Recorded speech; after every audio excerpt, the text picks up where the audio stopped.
world's most trusted betting platform and your number one source for everything football. From the preseason NFL to college kicking off, BetOnline has every stat, every matchup, and even live odds and spreads while the games are being played. Think you know your stuff? Get on our winner-takes-all $300,000 NFL pool for the upcoming season. When the game's over, head on over to our online casino and get in on a game of blackjack or poker or unwind with over 150 slot games. Head to the website today and use the promo code BELIEVE, that's BLEAV, and get in on the action. Bet online. The game starts here. Who that say they gon' beat them say? Who that? Who that? Who that say they gon' beat them say? Who that? Who that? Who that say they gon' beat them say? Who that?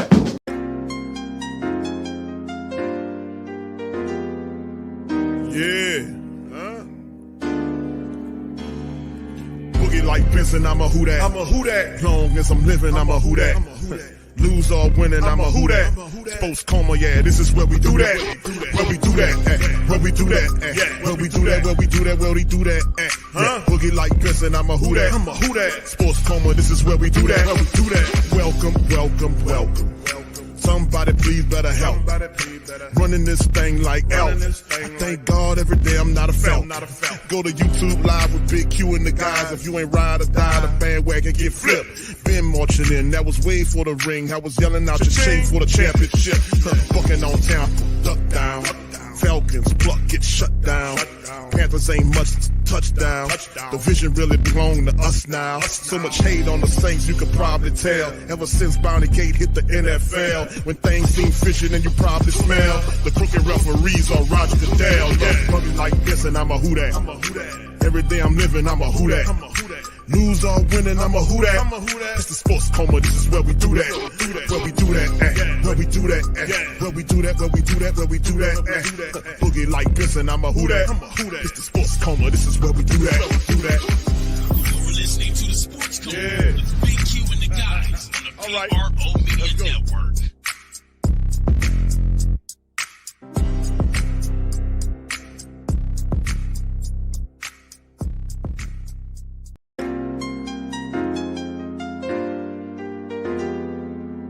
Yeah.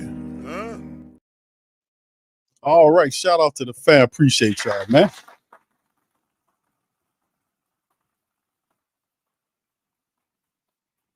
All right.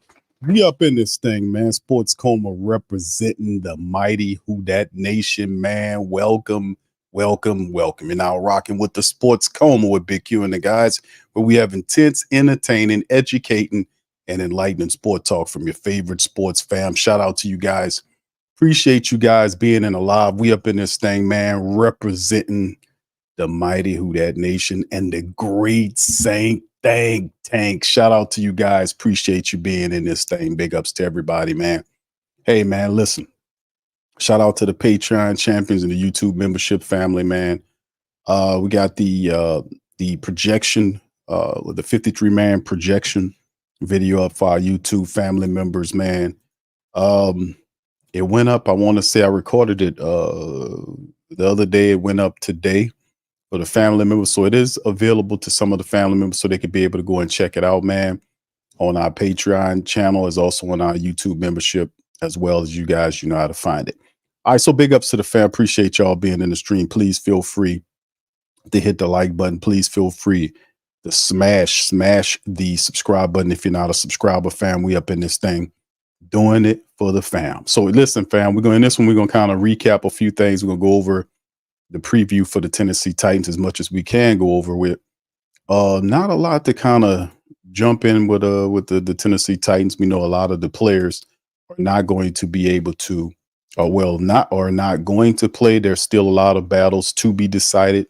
We talking about which teams, pretty much when it comes down to the black and gold, which players rather will be able to make the team. So it's still a lot of stuff that needs to be kind of ferreted out and decided what's going on with the black and gold. So anyway, y'all feel free to hit that like button, fam. If you are listening via X, please feel free to give me a retweet, and that'll help as well. So anyway, in the chat, family, got the first of our poll questions that's currently available there. Who wins the third wide receiver battle spot for the team. You guys fill it in there. Let me know what you guys think. Who do you guys think will win the spot? It's two people. It's either A.T. Perry or Cedric Wilson Jr. And there's a third option that says nobody, none of them. So you guys let me know your thoughts on that. Who gets it? All right. So big ups to the fam, man. Much love to everybody. Appreciate y'all. Cartel, shout out to you. Josh, be great, Josh. Shout out to you. It's Poppy 504. Jamaica, shout out to you. OG Jared. Lee's in this thing. Brother Gundam. Shout out to Brother Gundam's in this thing as well. T-Rob was popping. Big ups to all y'all, man. Appreciate you. What's up, Tasha? Good to see Tasha. Big ups to her and Sean. Brother Wallace, shout out to you as you well. Tuck, shout out to you. Corvadius. Big ups to all the fam popping in, man. Hope y'all having a fantastic Saturday night, a Saturday rather. Is hope that's been good for you. To have a little college football on earlier today. A little college football kind of showing you that things are about, getting back to business in the mighty world of college football, and football period is king, especially in America and in many parts of the world, to be quite honest with you. All right, L-Dub, shout out to you, fam. Appreciate you as well. Yeah, Jerry. Rise up to fall down. Yeah. Y'all put one in the chat if y'all guys seen the NFC South roundtable a few days back. Y'all put one in the chat if y'all see.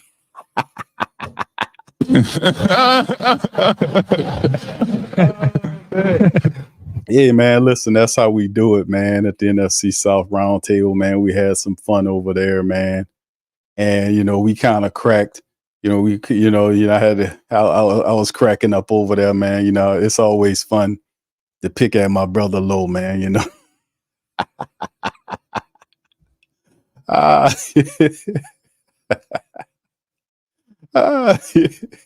Oh man, some people like, man, Key, you just be having a lot of fun. Yeah, I just be laughing, man. You gotta have fun, man. Come on now, you gotta have fun. What's the purpose of people standing up there looking at me for minutes to hours or whatever the case may be, and I'm not entertaining them, man? Just naturally funny, man. I have a good insight on things, man. I could be able to take some historical matters and be able to, throw them out there to people in a comical fashion. I take pride in that.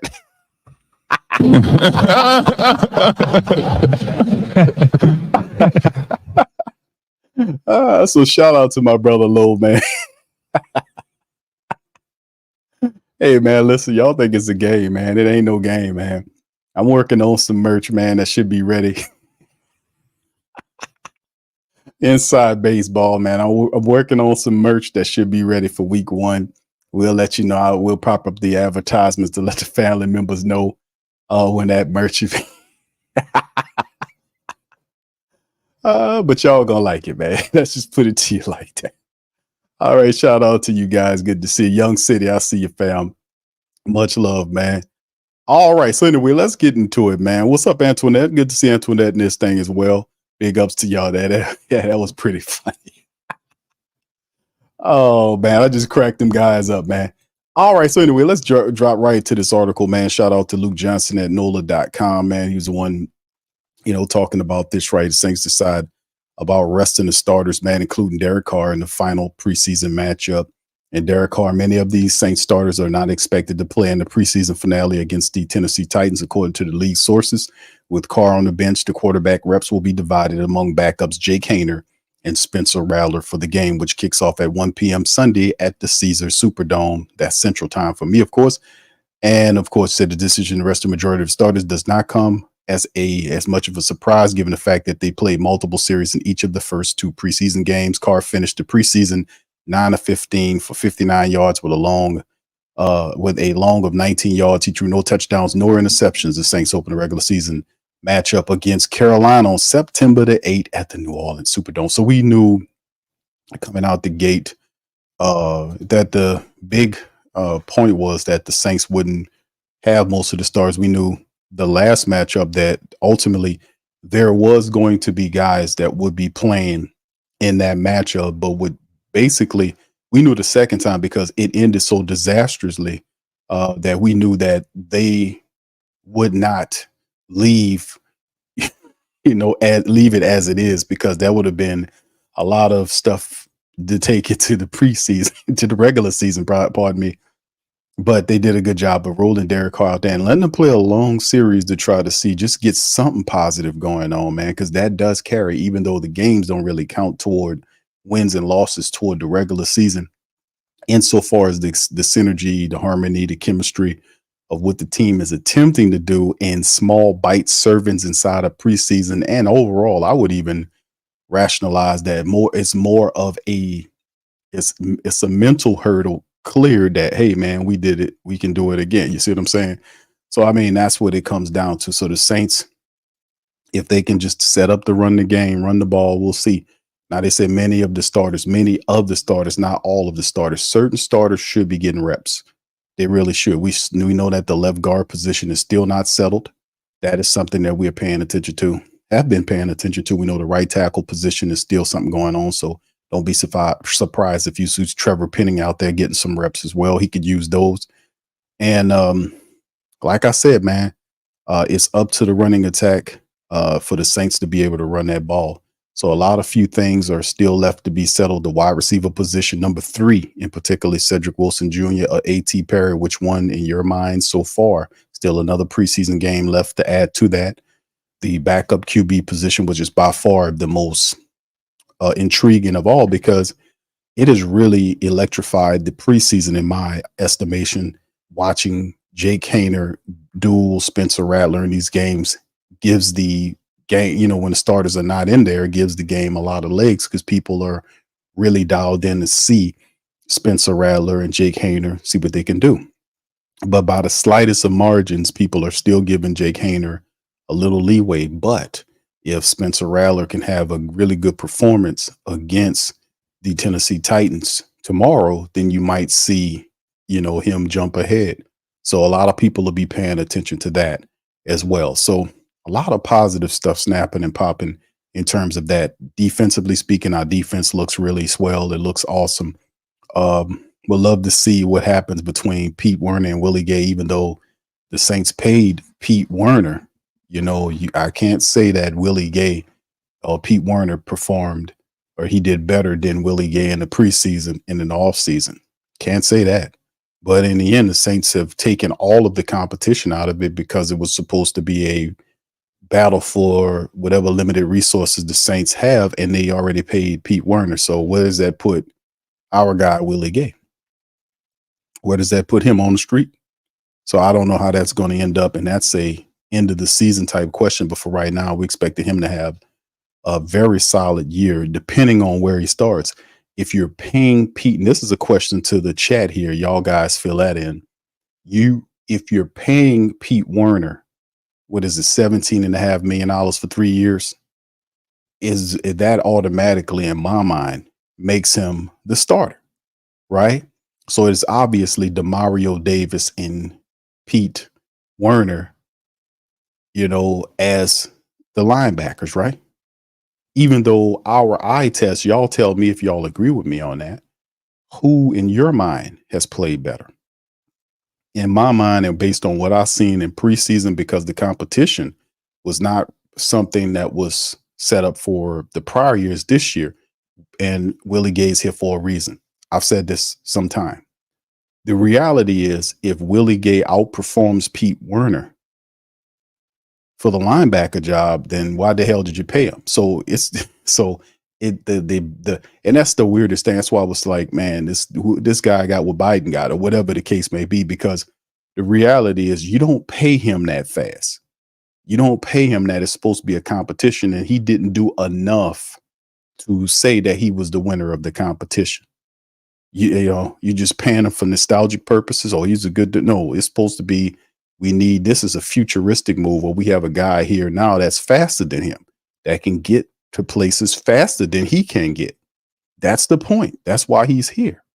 So in my mind, if you paid him the money, you making him the starter. Because if you give him $17.5 million for 3 years, and then Willie Gay beats him out, you're going to be looking at Mickey Loomis like, what the hell did you do that for? And I'm saying that now. The competition wasn't a runaway where you needed to pay that man that. He could have waited on that. Now, listen, they paid him. I like the guy, but at the end, I hear you, Charles. Charles. Yeah,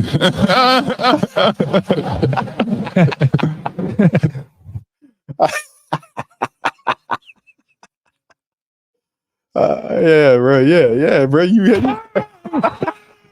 It's good. Oh man. So listen, man. All I can say is that was a dumb signing. I like Pete Werner, but don't forget it's supposed to be a competition between him and Willie Gay for the limited resources, financially speaking, that the Saints are supposed to deal out. So we'll see how it all ends, man. Because Pete Werner got banged up in training camp, and they're saying he's supposed to be good to go. But we'll see, man. We'll see how it all works, man. I don't know what's going on here with these people, man. What's wrong with these people, man? Hold on now. We're doing it. I signed the goddamn guy. He's a good linebacker. It's no rationale. There's no sense. It's nothing that he did outperform Willie Gay. And in many cases, Willie Gay actually did better than Pete Werner. He's a better fit stylistically next to Demario Davis, because Demario is losing a lot of his lateral quickness. You need somebody that can hit it and get it and hit it. Willie Gay Jr. is the guy that can cover your tight ends, the most athletic ones. He can keep up with them. He can get to the quarterback quick. You know, he can cover space very fast. He's a seek and destroy type linebacker, very intelligent. Plus, he got rings. So I don't understand, how did you just have this crystal ball effect where you just seen into the future that he was going out? I just don't get none of that, man. I don't understand, bro. I don't get what the sense was in that whole damn signing. Just to say you did it because you needed to sign somebody, because Lord knows you ain't doing shit with Kamara right now. And he's supposed to be the number one person. Where's the priority signing mentality at with this team, man? Unbelievable, but we'll see. This is the year of truth. Like I said, man, this is the year of truth. All right, let's go into this one. Here's the article right here. Shout out to Brother Bob Rose and Brother Kyle T. Mosley at the Saints News Network, John Hendricks, and the rest of the fam. Bob penned a very good article right here. Saints roster decisions, potentially surprising moves. There could be a few potential surprises when the Saints make the major personnel moves by Tuesday. All right. Preseason throughout the NFL concludes this weekend by 4 p.m. Eastern time on Tuesday, August the 27th. All NFL teams must cut their active roster down to 53 players. After splitting the first two preseason contests, the New Orleans Saints return home to face the Titans in their finale. The Saints have just returned to their facilities in New Orleans this week after spending training camp in California. It was a productive training camp by all accounts as the Saints look to return to the playoffs this season for the first time since 2020-21 campaign. Firstly, head coach Dennis Allen and the staff must settle on a roster to start the regular season. Every year in the NFL, there are surprising cuts throughout the league. New Orleans will not avoid these either, as several established veterans are considered on the roster bubble. Here are a few vets that most consider safe, but could be among the eyebrow-raising moves throughout the league. He starts off with Jonathan Abram. Does Jonathan Abram get the scissors? Abram, 27, came into the NFL as a first-round choice back in 2019 NFL draft out of Mississippi State with the Raiders. He entered his second year with the Saints after making the team as a free agent acquisition last year. In 23, Abram appeared in 9 games for the Saints and started 3. He had 1 interception while recording 26 tackles, including 1 for a loss, while playing 35% of his defensive snaps and getting extensive work on special teams. Abram is well liked by the coaches. However, he's most effective at the line of scrimmage. He's a box safety, like to play down around that line of scrimmage because he's like a line. He got that linebacker mentality. Can be a liability in coverage. This is true. His spot on the team should be safe with the emergence of young corners like Rico Payton, Rajon Wright, and Shamar John Charles. Abram's job security could be in some jeopardy. New Orleans may decide to keep an extra corner. Doing so could result in a roster limitation at safety where the Saints could elect to go with a better coverage option than Jonathan Abrams. It's a point. Jonathan Abrams, who was getting starter reps in there, then when Jordan Howden had a little issue. But Jordan Howden had the little missed tackle right there on Dobbs in the preseason game. But overall, outside of that, Abrams been solid, but has been solid enough to claim the starting safety position. Well, they got a veteran Abrams there and Tyrann Mathieu. And like he says, Abrams is an established guy. He has gotten a little bit better in this coverage situation because that was the biggest hang up with Jonathan Abrams is that he'll knock your block off, but at the same time, he kind of struggled in coverage. So he kind of got a lot better than that. I think the Saints like him. He's a cheaper option. They like him around. He fits well in Dennis Allen's system. But yeah, he's not perfect. He's really not perfect. But this is something to keep an eye out on. Isaiah Foskey, the Snowman, as I call him. Foskey, the Snowman, is on the list. Foskey isn't an established veteran, but a second-round selection in 2023's draft, which would certainly be considered a surprise cut before his second season in the league. It also wouldn't be without just cause. As a rookie, Foskey dealt with some nagging injuries early on. Worse yet, he was a complete non-factor when he did see the field. Over 10 games, Foskey played 83 defensive snaps and had just 9 tackles without a single sack, pressure, or a stop for a loss. And heading into his second training camp, much more was expected from former Notre Dame star. Foskey has shown some decent pass rush potential, but not consistently. Also, he's looked completely lost against the run, showing little instinct and getting caught out of position constantly. Foskey's spot should be safe, assuming the Saints keep 5 defensive ends, even though, that could be jeopardy if Passanio recovers from his Achilles injury before midseason. Foskey could also be in jeopardy if the Saints just keep 4 ends and decide to use the extra spot at another position. And then I'll go back and give you my take on some of these players as well. Jamal Williams was a productive complementary back with the Packers and Lions during his first 5 years as a pro from 2017 to 21. He had a breakout campaign with the Lions in 22 where he rushed for over 1,000 yards and a NFL high 17 rushing touchdowns. Williams was considered a key free agent addition to the Saints last season after being sidelined by an ankle issue early on. He was never really able to get back on track. After 13 games, Williams managed only just over 300 yards on the ground, an abysmal less than 3 yards per carry with an equally disappointing 3.4 yards per catch on 18 pass receptions, or catches rather. During training camp preseason this year, Williams has looked far more decisive as a runner. In 2 preseason contests, he rushed for 52 yards on 11 carries, while the most effective as an inside runner. Williams has also been solid off tackle zone reads. He will have a lot of fun running in this system. Williams, 29, will again likely be the second back behind Alvin Kamara. It's also important to consider that Jordan Mims and James Robinson have also been effective this preseason, along with an explosive potential of injured second-year running back Kendre Miller. Williams is easily the most reliable and experienced backup option for the Saints outside of Kamara. Because of that, it's hard to envision the team parting ways with him. There's also the possibility that the offensive coordinator, Clint Kubiak, might opt to gamble on a more explosive upside of Miller if he can finally stay healthy and Mims going into the season. Moving on to the offensive line.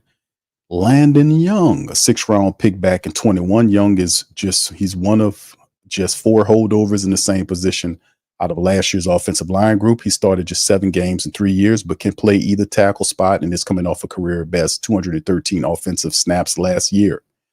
Young's 27 has clear limitations if pressed into long-term duty. However, his ability to fill in at multiple positions makes him a valuable commodity for an offensive line that has had issues with injuries. The offensive line has had other issues, namely overall performance by nearly the entire unit. This is true. The group performed much better against a rugged San Francisco defense last week that included Young, who filled in for an injured rookie first-round pick Tali Fuaga at left tackle. Landon Young probably clinched an already likely spot on the roster with his performance against the Niners on the line that still has major questions and concerns. However, a few jobs outside of Fuaga, McCoy should be considered secure. This is not to suggest that Young, Williams, Foskey, or Abram are in great danger of being released. As stated above, all 4 should be relatively safe, at least on the initial roster cuts. A trade of any of these 4 also shouldn't be ruled out. 3 of the players have considerable NFL experience that could be valued if they aren't a fit for this year's Saints roster. That said, it would be a mild surprise if all 4 aren't with the Saints after the major moves are made on Tuesday afternoon. As we've seen throughout the NFL year, there are surprising personnel moves nearly every team. annually. So shout out to Bob, man. Really good article, solid, breaking down some of the guys to keep an eye out on. And it's like he astutely made mention of, he expects all these guys to be on the team. But like I said, I agree. I think Jonathan Abrams, Foskey, all these guys will make the team. Jamal Williams is the best up again. He should have a lot better year. Landon Young, his production or his play rather in the last game really helped him, kind of get a leg up on some of the competition, because you had the crew of misfits operating at the left guard position. First, it was an appointed position that's supposed to be for Nick Saldiveri. Saldiveri didn't stay healthy. He had a calf issue that nagged him throughout the offseason, through the preseason, in the training camps, all this stuff. So they had to go to Lucas Patrick. He was there. Then they used another guy. Now they heard gel. They was looking at him for a little bit. Now Landon Young did the Tali Fuaga thing. Can he then be relied upon? Like I said, he's been here for a while. He's in the final year of his rookie deal. Do the Saints say, you know what, let's kick Landon Young to left guard and see if we can use him there? We might have a little bit more confidence in him versus this. And this could be a decision that's made ultimately by John Benton, the offensive line coach in league with Clint Kubiak, as the Saints look to put their best 5 and reserves out on the field. And then again, also factor in that once the final preseason game is over with and teams start cutting their rosters down, I expect the Saints to claim at least 1 or 2 guys off the waiver wire, if anything. They might be looking at, I wouldn't be surprised the Saints claim to see if they can get a punter or sign a punter. I'm not big on none of these punters we have. Both of these punters are inexperienced and they're not very good.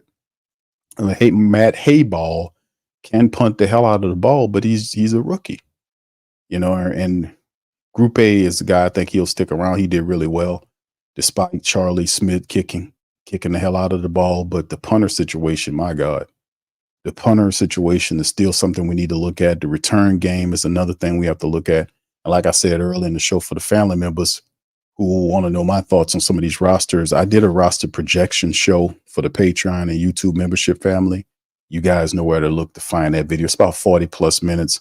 And I kind of used, my little graphs and charts and stuff like that. And websites to show you what it was. And it was not actually as hard as I thought it was going to be, pinning it down. 1 or 2 players I was kind of, I had to weigh on, but overall, I think that is a pretty solid projection. So if you guys want to check it out, please feel free to look at it.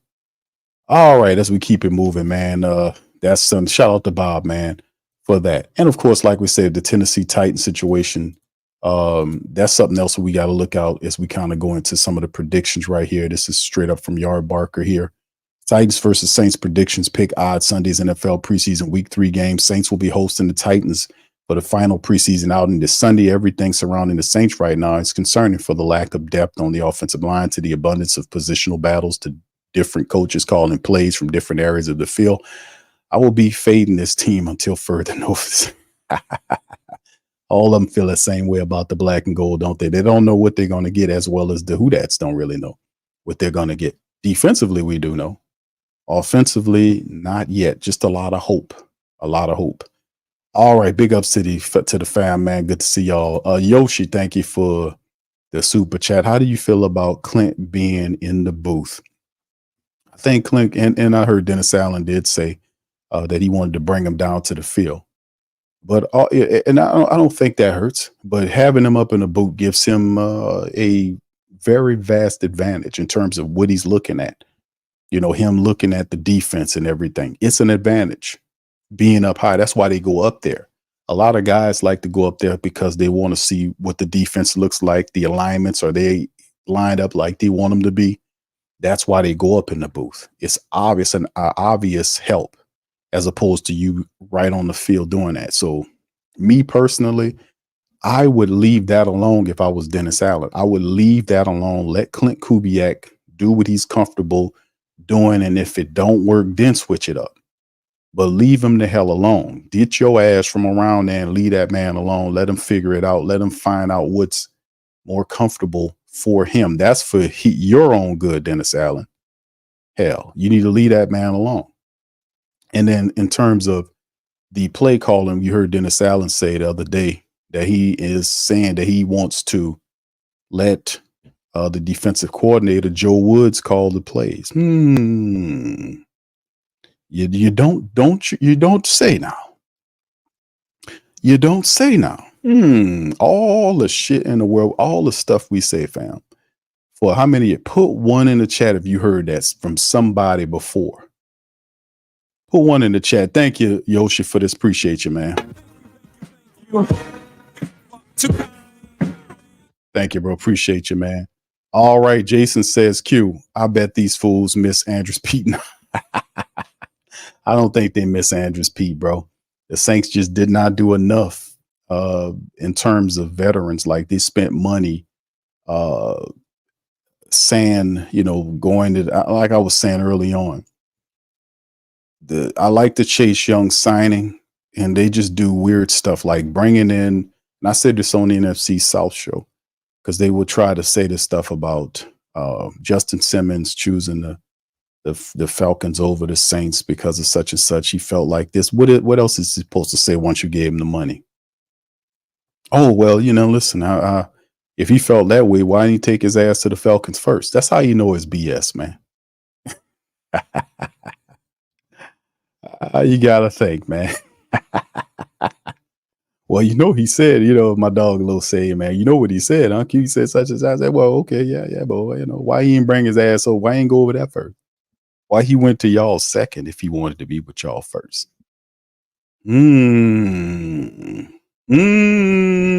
Let's talk truth now. That's what the great saying think tank is all about, baby. Let's talk truth. And like I said before, that man was a luxury player to the Saints. Saints don't need Justin Simmons. If they being some overkill on the secondary, Saints already got a top 5, top 3 secondary. He would have made us number 1, but we need to put that money somewhere else. We needed to invest on veteran offensive linemen. The Saints waited to almost the third layer of free agency before they even brought in an offensive lineman. And by the time they did it, they brought in Ali Udoh. Ali Udoh having a difficult time cracking the guard rotation right now.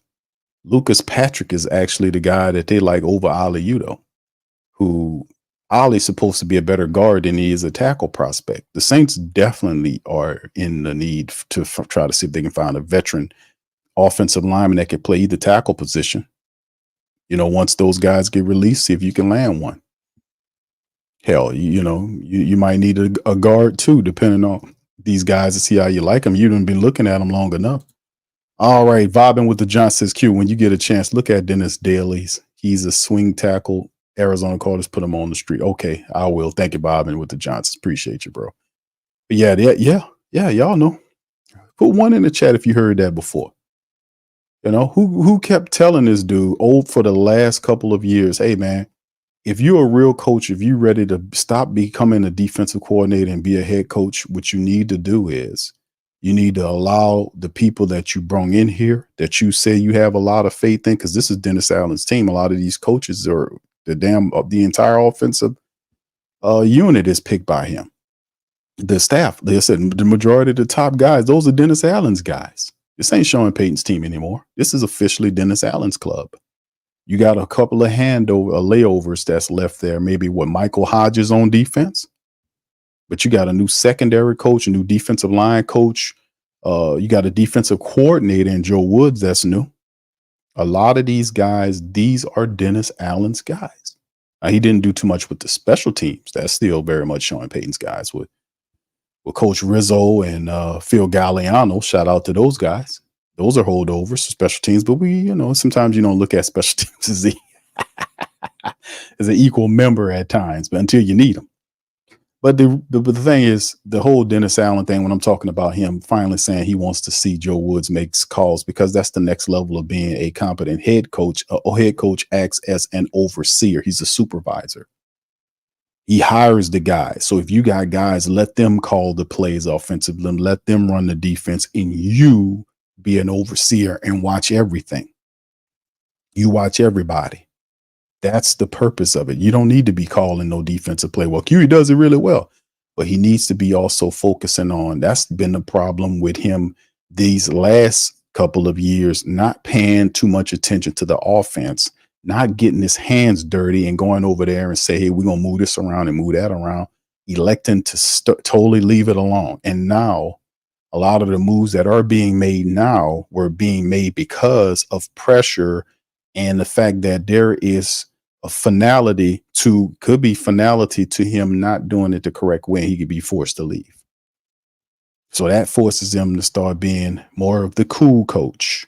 That forces him to start doing this, and rightfully and respectfully, it should have been done last year. He waited a year. The changes a year off. But I've been saying that Dennis Allen doing this, that, and what I also said was, if Dennis Allen started letting his defensive coordinator call plays and start helping that carry into the season, you know who he listening to.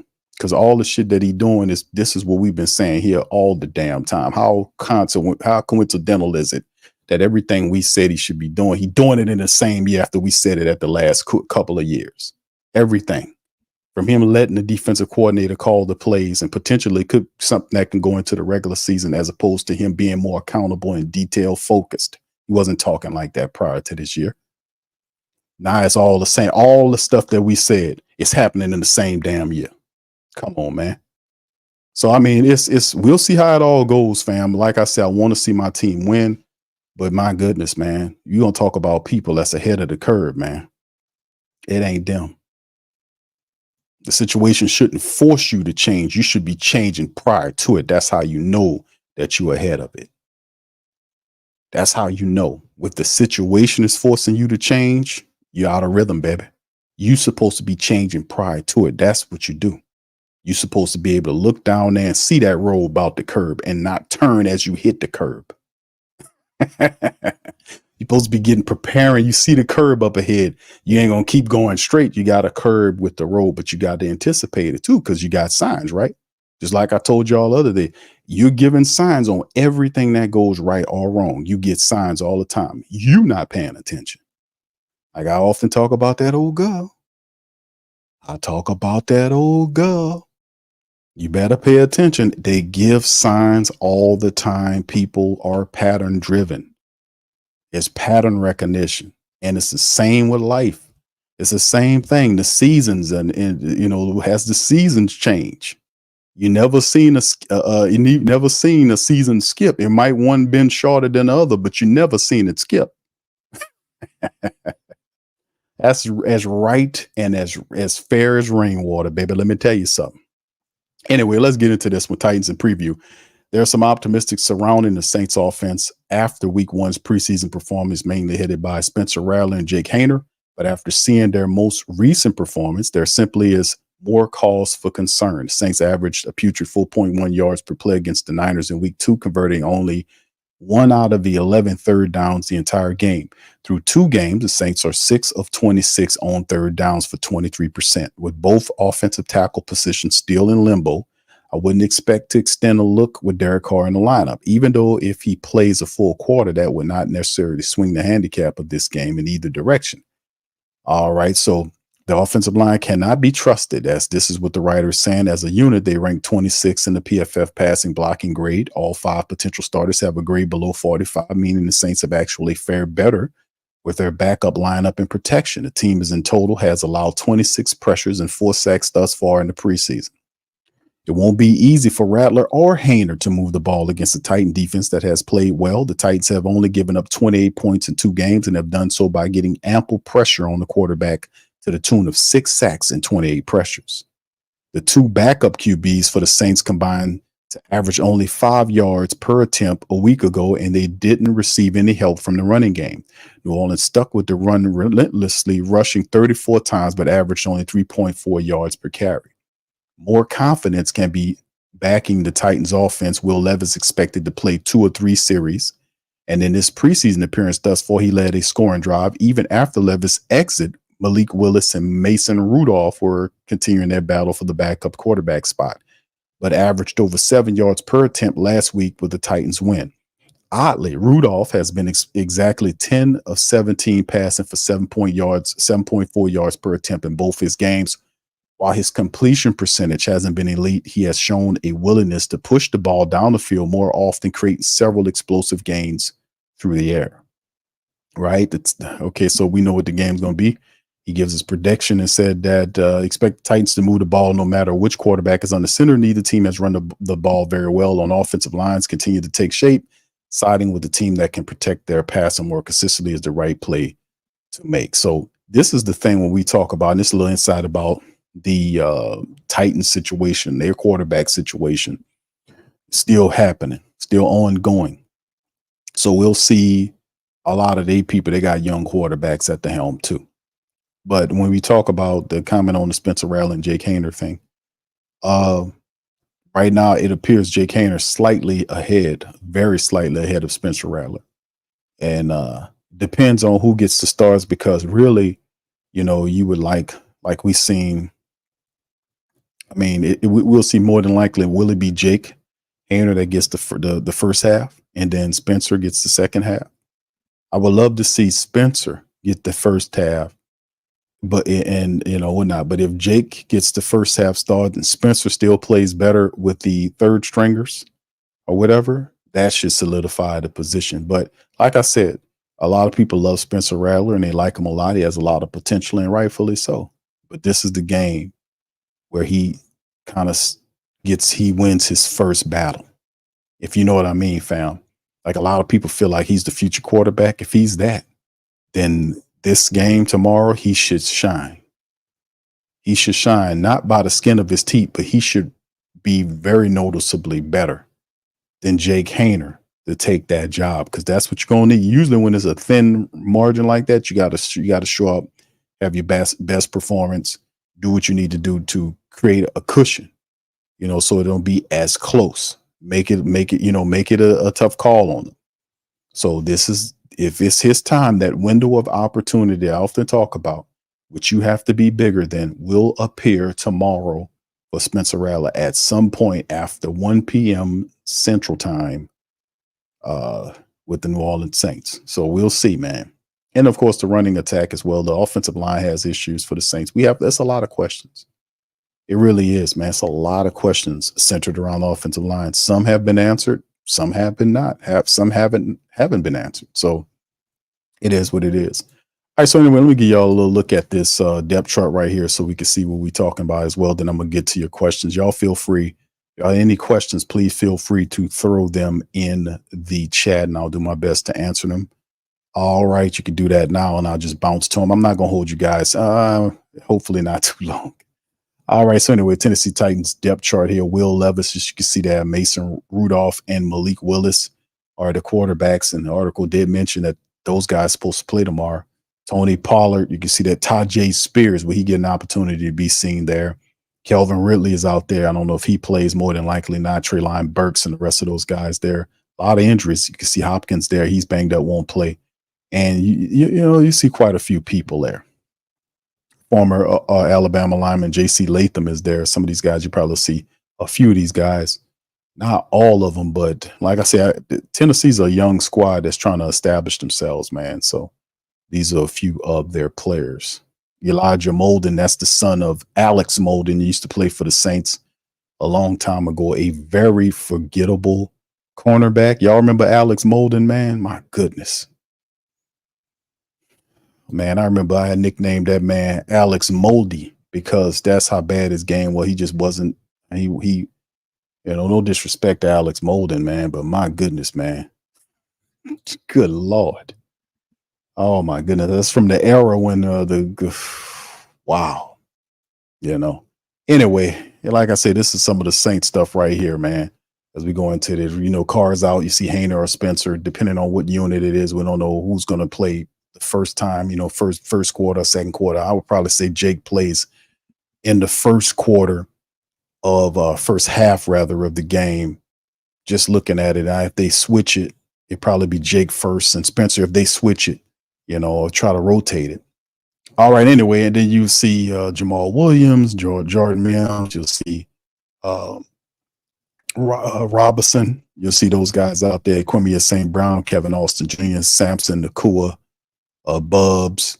You get those guys get an opportunity to get out there. We know Mason Tipton was healthy. He came back. Maybe we'll get to see him as well. And like I said, Fuaga probably is not going to play, but Landon Young's going to get snaps. Lucas Patrick, Nick Seldavaris, Shane Lemieux, Kyle Hergel. These guys are backup offensive lineman, Ali Udo. Those guys are going to get reps. Because the Saints still need to find out who the guys are going to be. And then defensively speaking, I don't know if Cam plays. You probably see a lot of the Peyton Turner and all the, well, Peyton Turner banged up. He got some type of turf issue. But you might see Isaiah Foskey and a few of those other guys off the bench trying to make a name for themselves. The linebacker position is another thing to watch out for with Peyton, Werner, Davis, maybe Willie Gay plays a little bit, Kaliki Hudson, Anthony Orji, Monty Rice, those guys will step out. We know Jalen Ford is banged up again. Mike Rose, Andrew Dowell, those guys get an opportunity. I wouldn't be surprised. I don't see a Debo or Latimer most certainly, but Rico Payton and Rajon Wright, those guys going to be out there trying to make something happen. Rod Teamer, Lawrence Johnson, Shamar John Charles. And then, of course, the punter situation, like I said, Lou Headley and Matt Hayball, those guys are still big question marks, man, as well. We got to figure that out, man. What's going on with the punter situation, man? I mean, I'm really leery of the punters. I don't like the punting situation. 504 Coach 6Q, I really think we will be fine on the offensive line and the defense will be top 5. We can win 11 games. Thank you, 504 Cole. Shout out to you, brother. Appreciate you. T Dirty, what's happening, baby? Big ups to you, my brother. MS Fist says Q. Could it be the plays being called in the way they are blocked is why Penning looks terrible sometimes? The Niners game, he looked more comfortable. Yeah, I don't know if it's the plays. I would say less of the plays that they call him, because a lot of the plays, you know, just like a traditional one-on-one situation with him guarding a pass rusher, and the guy will bull rush him, and he just was too high. And you can see it. He had no leverage, and the guy walks you back there like that. He's playing too high. The hand placement, you've seen a few plays in that same game where the guy tried to spin inside and Penning caught him and then just walked him around. He didn't let him spin. A lot of people didn't pinpoint that because it was so many bad plays versus the handful of good plays that he made in that game. But yeah, it was a noticeable difference in the Niners game, because the first piece of tape was ridiculous. It was awful. He couldn't do any worse than that. Well, he could have, but you know, you'd have seen it, and the eyes and the pressure was on him. And I gave a lot of respect to Trevor Penning for how he performed in that 49ers game, because everybody was looking at him. Everybody was focused on him. The coaches was focused on him. The supporters were focused on him. Everybody, the media was everybody was focused on Trevor Penning. And could he be the guy? Could he step up and perform? Because had he been another terrible performance, they would have probably ended up benching him and trying to see if they can do something else. This whole trajectory could have went a different way if he would have struggled in that game. But it showed something when he was able to not only perform under the heat and the lights. All lights were beamed on him, and he had a very solid performance. That's a win up here in my book. Because that's when if you wasn't about it, if you wasn't serious or not competent or capable of doing what you needed to do to be productive, it would have shown in that moment. I often say that about you being bigger than the moment. I've been saying that a lot. The moment wasn't bigger than Penning. It wasn't. It was a huge pressurized situation, and Penning handled it very well. That's what I was looking. I was like, man, that young player with all that pressure on him, with the coaches looking at him, the supporters looking at him, the media looking at him, he turned in a very solid and respectable performance against the 49ers. He really did. And I was like, man, that's how you do it. That's how you fight it back. So, you know, that's my call on it. Thank you, brother. All right. Big ups to the rest of you guys. What's up, Revolt? Big ups to you, brother. Good to see you in here, man. Much love, man. All right. Yeah, we always dropping game, baby. What's up, JT? Big ups to you, man. Mick Swagger says, just let Kubiak control offense. Don't say, yeah, exactly, bro. Yes, man. That's what I'm saying, man. You know, that's what I'm saying. He ain't lying. The bottom line is that's what you need to do. Leave him, Dennis Allen, now that you feel like coaching. It's crazy. It's crazy. You know, first of all, you're a year late in these changes. Let's just keep it a buck. He a year late in implementing these offensive changes. He a year freaking late. And now that he finally does it, now he wants to try to get all handsy. Well, they say I don't control enough. Let me put my hands over here. No. You go let him do what he needs to do. You don't need to move that man nowhere or tell him where to be. You get your ass out of the way and let him do what he need to do to be comfortable. If he sees it better for him to call the plays in the booth, leave him alone. Because a lot of the plays you're seeing right now aren't the plays they're going to be running anyway. A lot of the stuff that we running, this stuff is not their base stuff. You might see, because you would know they base stuff because you would see a lot of motion and double motions. You've seen some motion, but you ain't really been seeing a lot of double motion stuff, have you? Because that's not all their stuff. They got a vanilla book they're running out of. So you don't really know what they're gonna do until the time comes. So it's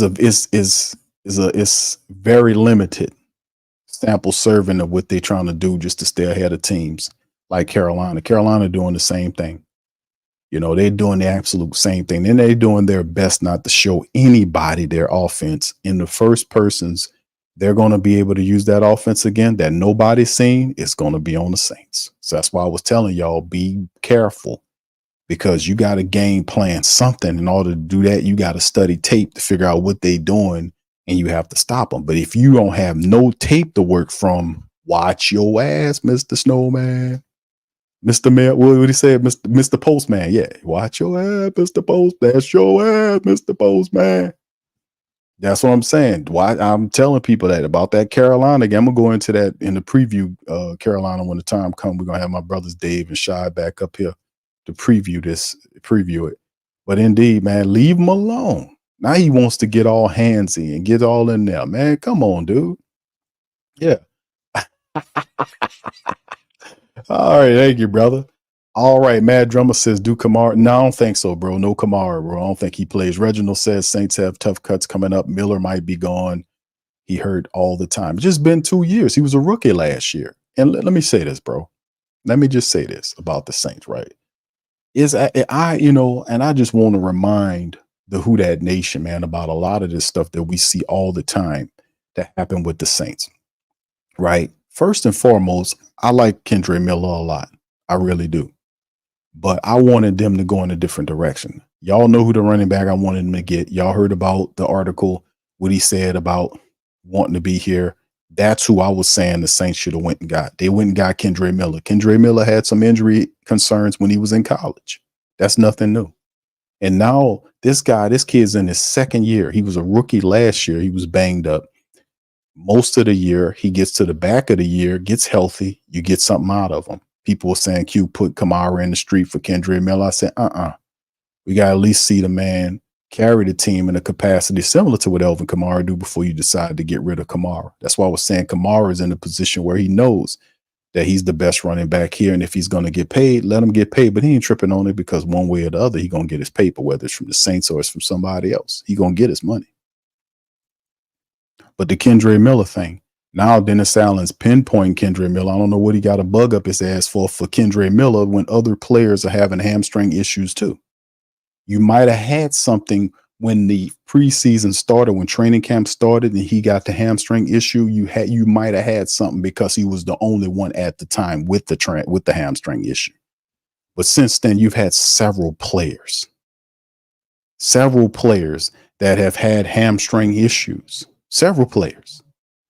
And Kendre Miller is in his second year. You're talking about, well, I can't see the player to evaluate. And if he's banged up on injuries, just like the same shit you're gonna do with Jaylon Ford, the same thing. If he can't play, what do you usually do if the guy not ready for the regular season? What you gonna do? You're gonna pup list him. You're not gonna put him in the street. You're gonna put him on the list until he's ready to play. You're not gonna put Kendre Miller on the street. I don't know what Dennis Allen is cooking all this stupidness up about Kendre Miller for. I don't understand what this is. It makes no sense to me for him to be even talking like that. Kendre Miller's in the second year of his contract. It's a cheap ass move, a cheap deal. And Dennis Allen don't need to be singling him out for hamstring issues when he got other players that's dealing with hamstring issues too. So it's I don't. If you ask me to figure out Dennis Allen, bro, that'll be ridiculous. The only thing I could tell you is that he a day late and a dollar short. He always is. Like I said, these moves they are a year off from being made. He's a year late to the party. The stuff I've been saying about he need to stop calling the defensive plays, whether he does it good or not. That's not the point. He needs to focus on the team overall. That's what head coaches do. And he needs to put his focus everywhere. You need to watch that offense. And if you need to watch them special teams, the defense is all right. You got Joe Woods there. You praise Joe Woods is from the mountains. Let Joe Woods call the plays. He's been a defensive coordinator before in stops in the NFL. And Joe Woods is smart and he's an honorable dude. Let him do it.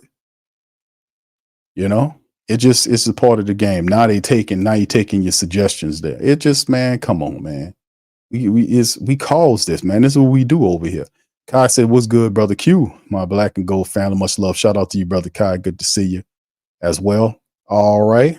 Soul Visionary says, who's our assistant head coach? Who's our assistant head coach? You got a couple of assistant head coaches. I mean, which kind of Soul Visionary kind of ask that other question, because they got a few assistant coaches underneath the offensive assistants, if that's what you mean. There are quite a few of them. All right. Hemisphere says Underhill said they will put Miller on IR if we will not. He says they will put that. Exactly. They're not going to. Dennis Allen. I don't know what's wrong with Dennis Allen, man. It don't make none of that makes any sense. You know, sit up here bitching about Kendre Miller with a hamstring issue. Leave Kendre Miller alone. You better be happy you got other backs there that they signed that was actually pretty good backs. That's why I wasn't tripping on the running back room. When I seen Jordan Mims there, I watched Jordan Mims. I watched James Robinson. He was 1,000-yard rusher, 7 to 8 rushing touchdowns 4 or 5 years ago with the Jacksonville Jaguars. The guy's a good running back, man. You know, and they got a good running back room. I kept saying it's the deepest of any of the offensive rooms they have. It's the running back room. It's a solid unit. And if Miller can't go, you got Jordan Mims that can be there. You got another guy you can fill in there, you know. And then, of course, you can always throw Taysom in the mix, too, if he's a fullback, or you can give him the ball, whatever the case may be. You still got Taysom you can mix in there. So, I mean, like I said, I don't know what is bug up the butt about this foolishness about Kendre Miller. If Miller's if he can't go, then you put him on the list. But you're not going to put him in the street because he didn't. And the thing is, why I'm saying that, because he didn't do that to Zach Bowen. And I remember times when Zach Bowen was hurt the whole goddamn preseason. Didn't do nothing in what's his name? Eric Smith? What's his name? Eric Smith or Preston Smith? I won't say it was Preston Smith. Was it Eric Smith? I think it was Eric Smith. Eric Smith used to play for the Vikings. Or was it Preston Smith? I don't know. I don't remember. Y'all remind me in the chat. I forgot the brother name. Yeah, it was. No, it's not Eric Smith. Which was it? Y'all remind me, man. Y'all remember who it was? The linebacker we had. Was it? What's his name? I know his last name was Smith. Y'all put it there. Yeah, it was Eric. Okay. Thank you, L-Dub. Shout out. He said, yeah, it was Q. Okay, cool. I'll be going off my memory, man. I was like, be second guessing myself sometimes on these names. But yeah, Eric Smith was here. Eric Smith outperformed Zach Bowen in that year. He ran circles around him. He was a natural in that linebacker system. They had him and Demario Davis playing together in the preseason, and they looked like they were like, it was not as good as Quan Alexander and Demario, but it was really good. And then when the season came, Dennis Allen cut Eric Smith. He cleared waivers and ended up on the practice squad. He never seen any live action because he got several weeks later, he got pilfered off the practice squad by, I think it was Green Bay. Green Bay got him, and I think Green Bay still got him today. Matter of fact, let me see if I can pull this up, because I can do this right now. If he's still on Green Bay squad right now, he should be a linebacker on their defense. He is. That's him, Eric Wilson. It's Eric Wilson, not Eric Smith. It's Eric. This guy, he's still on their team. Matter of fact, they got Eric Wilson in a starting role.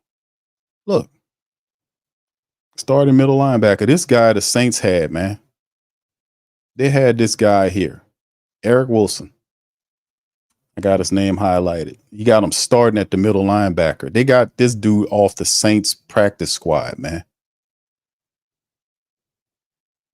They got him off the Saints practice squad.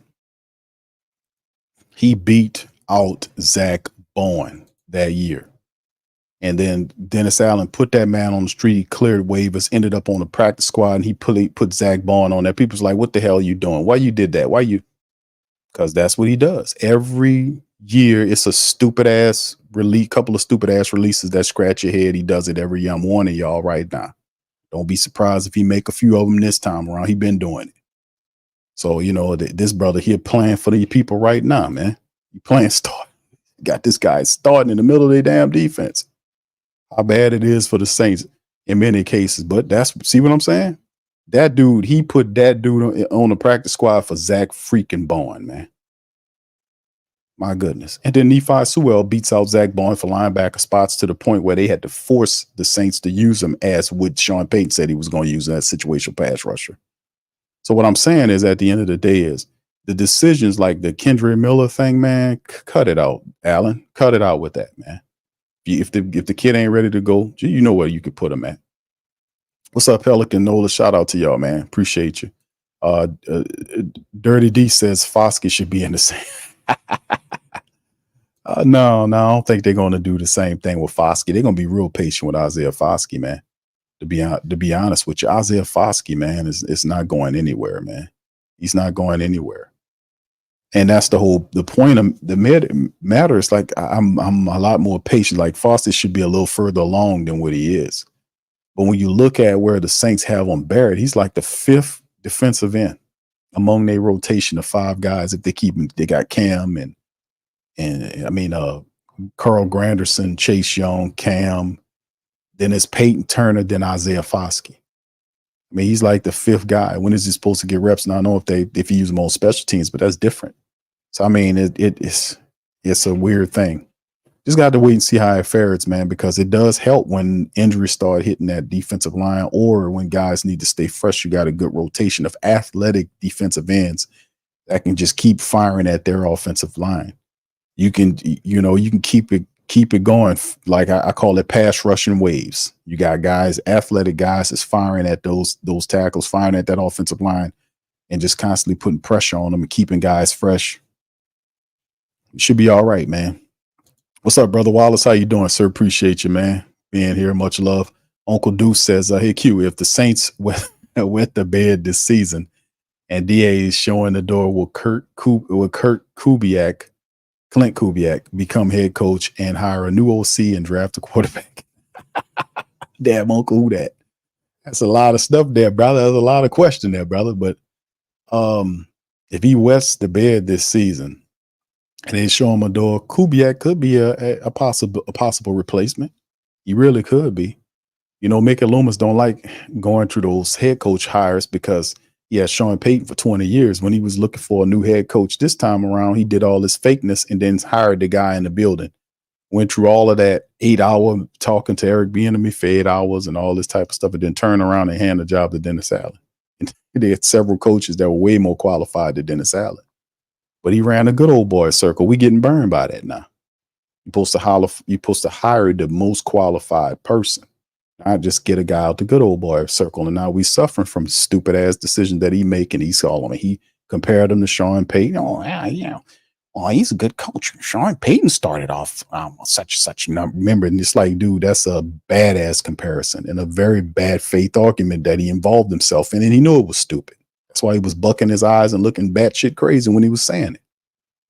Sean Payton, when he first got here, Sean Payton didn't have anything. Sean Payton had to build this team from the ground. He didn't have anything. Portions of the city was still underwater. Sean Payton had to go into free agency and attract players here. He had to build this team from nothing because the previous guy didn't leave nothing. He had to build this team through free agency. He had to build it through the draft. He had to build this team to nothing. That was a total different situation. Dennis Allen was handed a team that was one game off of going to the playoffs. They went backwards in his first year. They won 9 games, 9 playoff game, then 9 wins and a 9 playoff win a year. And he had a talented team. It's a big difference between what Sean had when he first started here and what the hell Dennis Allen got. That's what history do for you. So people can't talk crazy and say silly ass shit like what Mickey Loomis got up there and said like that. They just make you do this right here. Come here. Shut your stupid ass up. Say that, folks. Look at your dumb ass say it.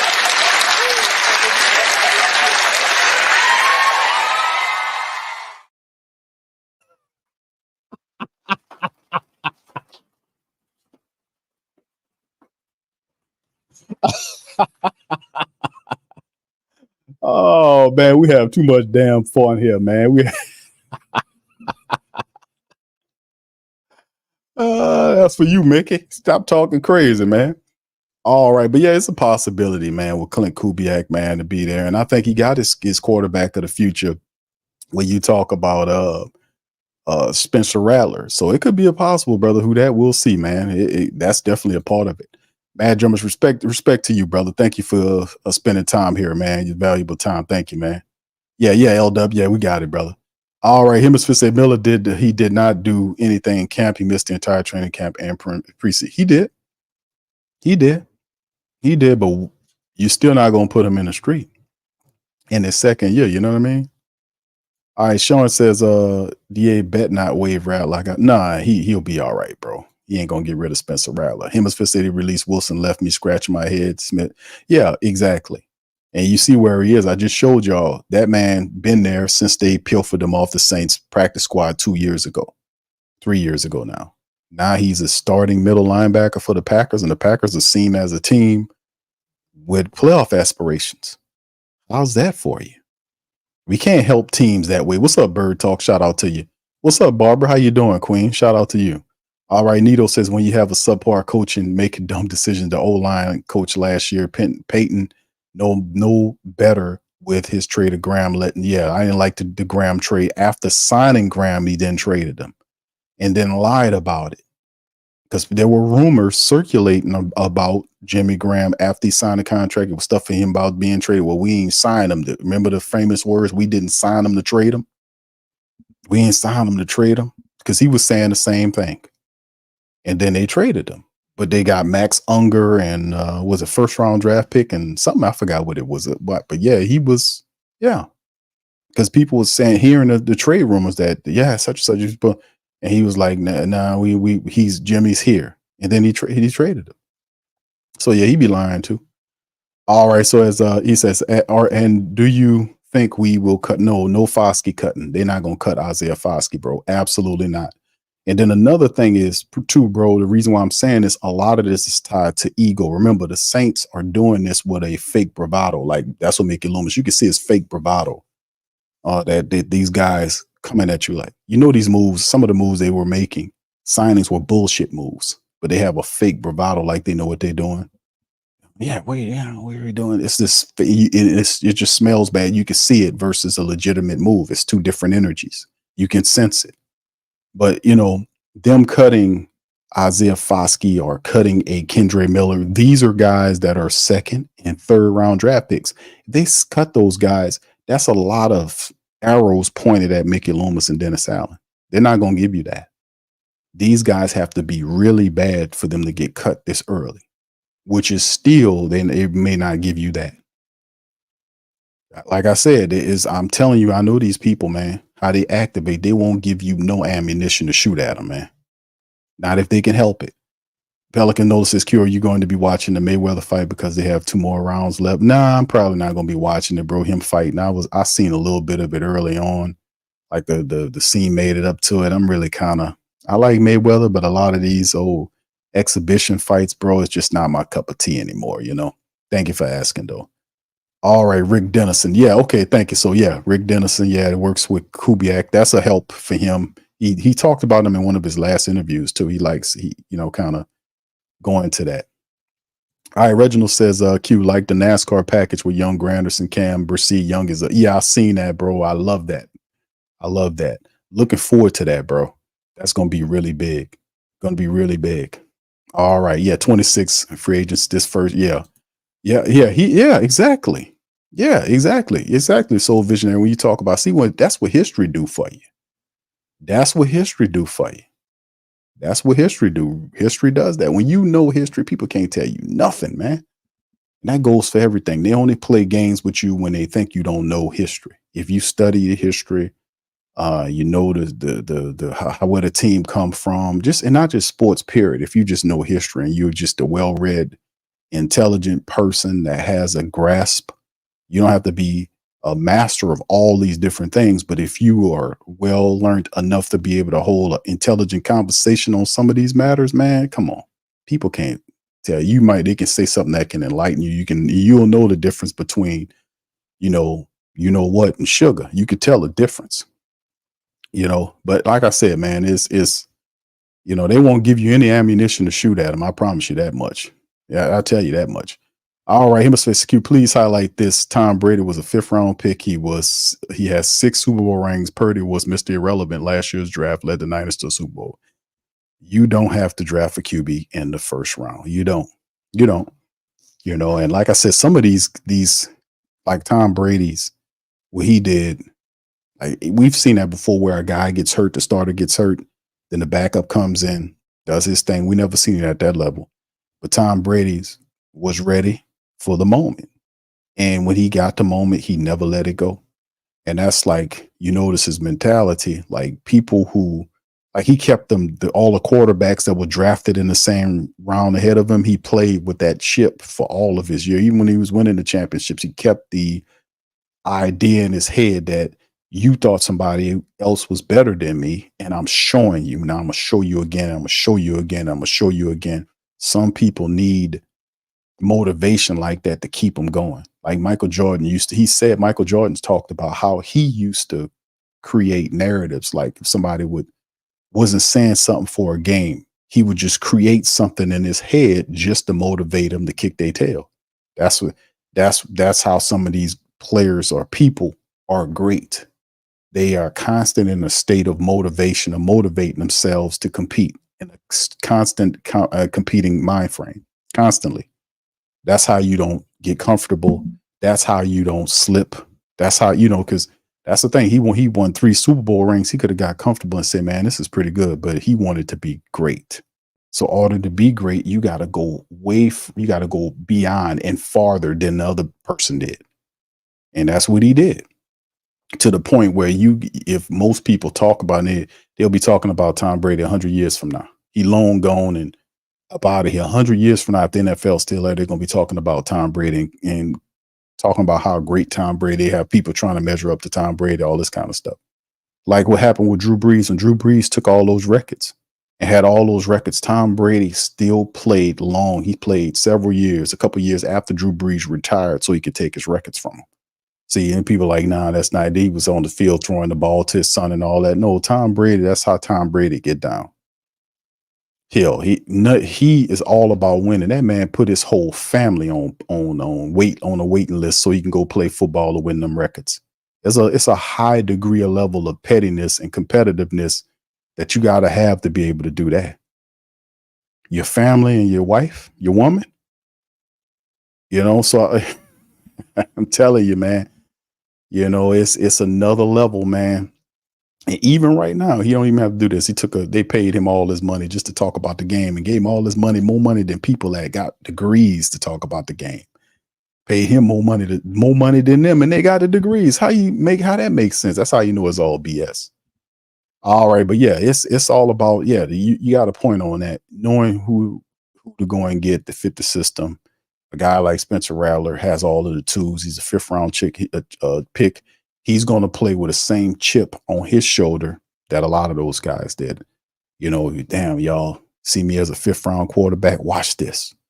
He's going to play with that chip. He has that, that chippiness. And some of the great ones have that, man. We'll see what the young man could do, man. But you're absolutely right. You don't have to pick one in the 1st round.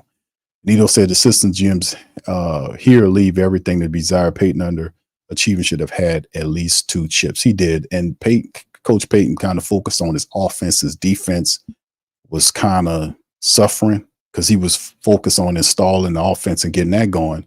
And while he was doing that, the defense could have been a lot better, but then later on, he started really kind of put it together, and that helped take the team to the next level, So we had a lot of the guys that Coach Payton had. You could see that they were worker bees under Coach Payton because I don't know too many people that left from up under Sean Payton that went and had an extreme amount of success. Like you had coaches that left from up under, Kubiak and all these other guys.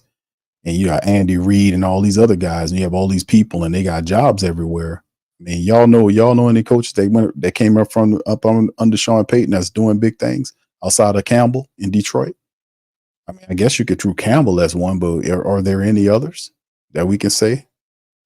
I don't know, man. But Campbell was different though, man. He was cut different.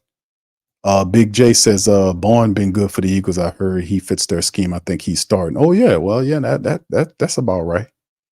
Yeah, that's all right. So I haven't checked on him. Thanks for the info, Big J. Good to know that he doing something positive somewhere, and he ain't just get cut nowhere. All right. Yeah, T Rob says, yeah, Drew's still better in my opinion. I hear you, T. Spoken like a true black and gold man. That's right, brother. All right, Reginald says, who that OG Jerry? All right, shout out to OG in the building as well. Can you too? You says Larry Bird was the biggest shit talking NBA, but back it up. Yeah. Dominique Wilkins, one of my favorite all-time great NBA players, had an interview and he was talking about that. He's like, who's the biggest crap talker in the league? And he said Larry Bird. And no, who said Joe? Was it Joe Dumas? I think it was Dominique Wilkins that was saying that. Dominique was talking about him, and Dominique was saying how, was it Dominique? I think Dominique made a statement, but this could be somebody else from the Lakers. It might have been Magic Johnson saying that, because he was saying how, no, that was Byron Scott. It was Byron Scott. Byron Scott, the former Pelican Hornets coach back in the day. He was a shooting guard for championship Laker clubs. He was talking about how how they would play Larry Bird. And Larry Bird would tell him, listen, I'll tell you what I'm going to do. We'll go over here, stand in this corner. He would just tell him the whole play and tell him what they were going to do. And he would just go out there and do it. And yeah, I think what kind of hurt Larry Bird was his back. He had a back issue, man, that just kind of shortened his career, man. That was hurt him, man. Yeah, Larry Bird was awesome, man. Larry Bird shot the hell out of the damn ball. So he says there are some coaches in Chicago. Okay, yep. Yeah, Magic. It was Magic. Magic said it. Yeah, I remember Byron Scott was talking about it. He said that recently about Matty on one of these shows. All right, Eddie says, should Rattler get the first half or the second half? They haven't released that there, but I think last week they flip-flopping them according to what happened the prior game. Then you would have to say Jake Haener gets the first team or whatever it is. It might be a lot of second team guys in there. And then you have maybe a little second and some thirds in the second half of the game. But if you flip-flop it, like last week it was Spencer, then Jake. If they flip-flop it back, then it will be Jake, then Spencer in the second half. So if they go with that. So we have no way to determine that until it'll probably be right up to around the morning where we'll probably get that information of who will start first. Because a lot of people want to see that, because to me, I would like to see Spencer in the second half. Why? Because if Jake runs with the first team or whoever, and most of the starters are not going to play, it's going to be second team guys anyway. If he runs with those guys and he performs, and then Spencer goes with the second team and outperforms him running with it's a different effect. You see what I'm saying? Optically, it looks better if he dominates with the second unit or the second half unit and just throws a touchdown, running around doing this thing and balls out. And Jake Haener had the better unit. And to me, it puts Spencer, it's a dynamic move that puts Spencer farther along, because he needs a strong performance to kind of create more of a bigger space in between them, because the way they see it right now, Jake is still slightly ahead of Spencer. So I would like that if he can tear it up on the second with the second half team, then we could see him kind of create the space, because he needs to have one of those type of games to create the space to get the job. Because, that's what I would like to see from him. That's what kind of challenge that a young guy like that would like to see him conquer, man. Because he did it. Listen, just look at it like, oh no, Q, I might want to see him in the first. No, think about it like this, because what happened when he got the reps last time? It didn't look that well. But when he was on the second team, he was running out there, he was commanding the unit. It was a different effect. It was a different whole thing going on. That's why I was like, maybe he's more comfortable there right now. But we'll see what it goes on, man. But I'd like to see him in a role where he has the tougher unit, or the less accomplished, whatever you want to call a unit, and he takes them and outperforms Jake Haener with that other unit. That's because that's the biggest thing you're going to be looking at tomorrow, is who's going to win that job. Can Spencer claim the spot from Rattler? Could Spencer take the job from Haener rather? That's what I'll be looking at too, among a few other things. That's what I'll be looking at, man. All right, Hemisphere said, let's face it, who that? Till the Saints get a head coach and could be another Super Bowl win, they will forever be compared to Sean Payton.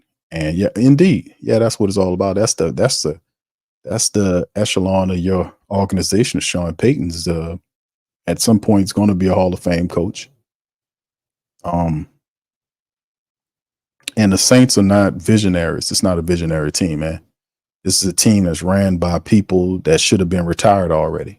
And then the thing about the cold-blooded part, I've been saying this for a while now, is that they had an opportunity to create bridges for themselves to make a lot of this easier. There should not have been a situation where we had as many journeyman quarterbacks to take over, because they had several opportunities to draft quarterbacks. The more easiest one, where you didn't have to do a bunch of backflips and cartwheels to go and get, was Lamar Jackson. Lamar Jackson fell in the Saints' lap that year, and the Saints took Davenport over Lamar Jackson. You draft Lamar Jackson there. He's the quarterback, back up behind Drew Brees. Drew Brees goes into that season. I think Drew Brees gets banged up. Lamar Jackson steps out, plays, and then the following year, Drew Brees is there, and then Lamar Jackson is there. You have that second year, I tell you, Drew Brees doesn't even get that other contract with Lamar Jackson's there. The problem was Mickey Loomis rode the back of Drew Brees until he was almost 40 years old. And he's so stupid, he even waited for him that last year to decide on if he could play football, and Drew Brees couldn't even throw with his right hand. Couldn't even throw with his right arm. And Drew had to turn it down, and the Saints were sitting up there waiting for Drew Brees to make a decision at almost 40 years old to come back to be a quarterback. You want to talk about visionaries? These people are no visionaries, man. These people, Mickey Loomis should have been retired from the general manager position, and the guy above him is not a football guy. The guy let him do whatever because the money's there. I keep saying the same thing over again. It's not complex. This is a team that's ran wrong. They're an antiquated, built team that's ran totally wrong. It's a systemic problem because they suffer from the same issues that happen with the Pelicans. Same stuff that happens with the Pelicans. I cover the Pelicans just like I cover the Saints. It's the same stupidness that happened on top of the team. Whoever the president is, Dennis Lauscher, does not stay on top of these guys. He gives them way too much wiggle room, doesn't put any pressure on them to win anything. And as long as they are making money, he leaves them alone. He doesn't step in and checks Mickey Loomis when he says dumb shit like he was saying all last year. He doesn't go over there and say, you know what, Mickey, we appreciate you. We're just going to keep you as the VP. We're going to bring a younger guy to be the general manager. None of that. He doesn't even step in and say anything. When he finally gets on the camera, he defers all questions to Mickey Loomis because he don't know shit about football. He's an accountant, man, a businessman. He's a good one. But he's wrongly built for that job. He shouldn't be the president of Saints football operations and don't know nothing about football. That's a joke, man. Then they rely on Mickey Loomis to operate and run the damn team. And the game is behind him. When he made that extension offer to Pete Werner, I knew something. I was like, this dude is losing. This dude cracking the F up, man. It was supposed to be a competition. Then he pay him. It's just, dude, what are you doing? There was supposed to be a competition between Willie and Pete. You don't pay Pete Werner until you have a clear-cut winner, and there's not a clear-cut winner between the two yet. How you paying this guy and a competition ain't even over with? And then in many accents, Willie Gay's outperformed Pete Werner, and you give Pete the money? That's why I said, man, dude, shit passes us by. It happens, man. It happens. Sometimes you gotta go, man. You done been here long enough. Enough of you soaking up double checks and only doing one job. Enough of that. You know, they antiquated, man. And hopefully they copying off all the shit I told them, like Dennis Allen, you don't need to be being a defensive coordinator, focus on being a head coach. Then he started doing it. Dennis Allen not accountable. He don't pay attention to details. Last year they kept lying, saying they had all the answers in the building. We this, we that. We gonna be all right. Then they lose. Now it's this year. It's everything that we said for 2 years when they were saying we don't listen to the noise. We block out the noise. Don't pay attention to the noise. But all the goddamn time you listening to all the noise, because the noise ain't the noise. The noise is the truth. And you have to have the ability to discern between what's truth and what's not truth. But guess what? When you hear truth, you know truth. And when you hear the BS, you know the BS. Even though some of them wrap the BS around the truth, you should still be able to discern and know what's real and what's not. Facts. So, I mean, I tell it like it is, man. He says, I think Pete, Big J said, I think Pete sabotaged so he can crawl under Sean Payton. He didn't like the spotlight pressure. He told him he didn't want to be the OC, man. When he said he'll just be an assistant under somebody, Saints started literally looking for other people. And then a week or two into the search, they announced that Pete Carmichael was going to be the offensive coach. But the Saints literally had went on searches. They had interviewed 3 or 4 potential offensive coordinators. And Pete Carmichael said, no, I'll do it. And then you see what it looked like, because he doesn't have the personality to go after players. He was letting them false start, guys dropping passes. Elvin Kamara told you that. Told you all that. Then Elvin talked about a bar. You get same shit we said all last year, man. Said the same stuff over and over again, man. Same stuff. What's up, Jermaine? Shout out to you, bro. Eddie the Dime. What's up, Eddie? Shout out to you, man. All right. Okay. He says Joe Lombardi. Joe Lombardi's doing what? I can't remember if I think he's not with the Chargers. I don't think Joe Lombardi's with the Chargers anymore, bro. I think he was like offensive coordinator or something. No, he was a QB coach somewhere else. Jermaine said, I did my fantasy football in the league. Oh, yeah. You know what? I got to set that up, fam. Thank you. Oh, man, I got that on my list. I'm going to work on that. Matter of fact, tomorrow. Well, I got to get up early to do that. Might do it tonight and then announce it tomorrow for the TSC football fantasy league. I usually might have to do 12. I'm probably do 12 teams this year. Usually I do more teams than that. It's pretty difficult when you do more than that, but I might do 12 this year for family members. I don't know if I'm going to charge an entrance fee to get in there, or we just play off a GP just for bragging rights, you know, something like that, man. I enjoy fantasy football, man, with the fam. All right. So anyway, any more questions, man, before what's up, Kev? How you doing, sir? We're up to my dog, GM Kev. Charles says this team's offensive weapons don't create yak yardage. Yards after catch. They don't, brother Charles? They don't create yak yardage. Elvin Kamara won't be able to create yak yardage. Rashid Shaheed might not. He ain't gonna be able to get yak yardage. Taysom Hill, they're not gonna get yak yardage, my brother. I don't know, brother. I might have to disagree with you on this one, brother Charles. I might have to disagree with you on this one, brother. Rashid Shaheed not getting yak, or Elvin or Taysom. I don't know, brother. I might have to disagree with you on that. All right. Yeah, Robo says he wanted Greg Williams. Yeah, Greg. Yeah. They I wonder why the Saints didn't go back to Greg Williams after the suspension was over. There wasn't a rule saying you couldn't do it. The Saints elected not to do that. Think about that. Because Sean Payton could have went back and got Greg Williams after the suspension and paired him. There was no rule or nothing saying that you couldn't do that. Think about what I just said now. Think about that. All right, Soul says Soul Visionary Pete Carmichael is a great installer, but he's an assistant guy, a QB coach. I wouldn't even give him that because he was even as the QB guy, he wasn't. They were supposed to be doing this stuff with Derek Carr, and you study the film. And studying the film is not a hard thing to do. Family really isn't. It's not hard to study film. We do the TSC shows, and I show y'all guys on there. You watched all 22. You can see everything. You can see when he's staring people down and guys running wide open on the other side of the field or single covered, and he's looking at a player that's double covered. Or he's staring so much that the defense sees him staring and then position themselves to get the guy when he checks it down. Alvin Kamara is nowhere for him to go. It might be one or two, but you see everything. Pete Carmichael was supposed to check him on all that. He didn't. He didn't check him on that. That went for months into the season before you start seeing stuff happening, and they started being better finally because of the running game. He was able to get the play action, getting the play action, the running game, the play action going creates the timing. You got the timing, you're flowing, because that's what it is. You got to get the timing. You can see Derek Carr is a timing quarterback. That's what it is. That's why he operates so well with the play action. He's a timing quarterback, not the fact that he has a clock in his head, but it's like an automatic rhythm that the offense gets the players in, like they all get harmonious and start operating. And you know that either I'm going to hand the ball off and suck in the defense on the run because they caring about the defense, or I'll get a single shot to the, or whether to the over the safety, or the safeties in the area where he's playing center field, and I might have a guy to the right or the left running that I can be able to get that ball to one-on-one.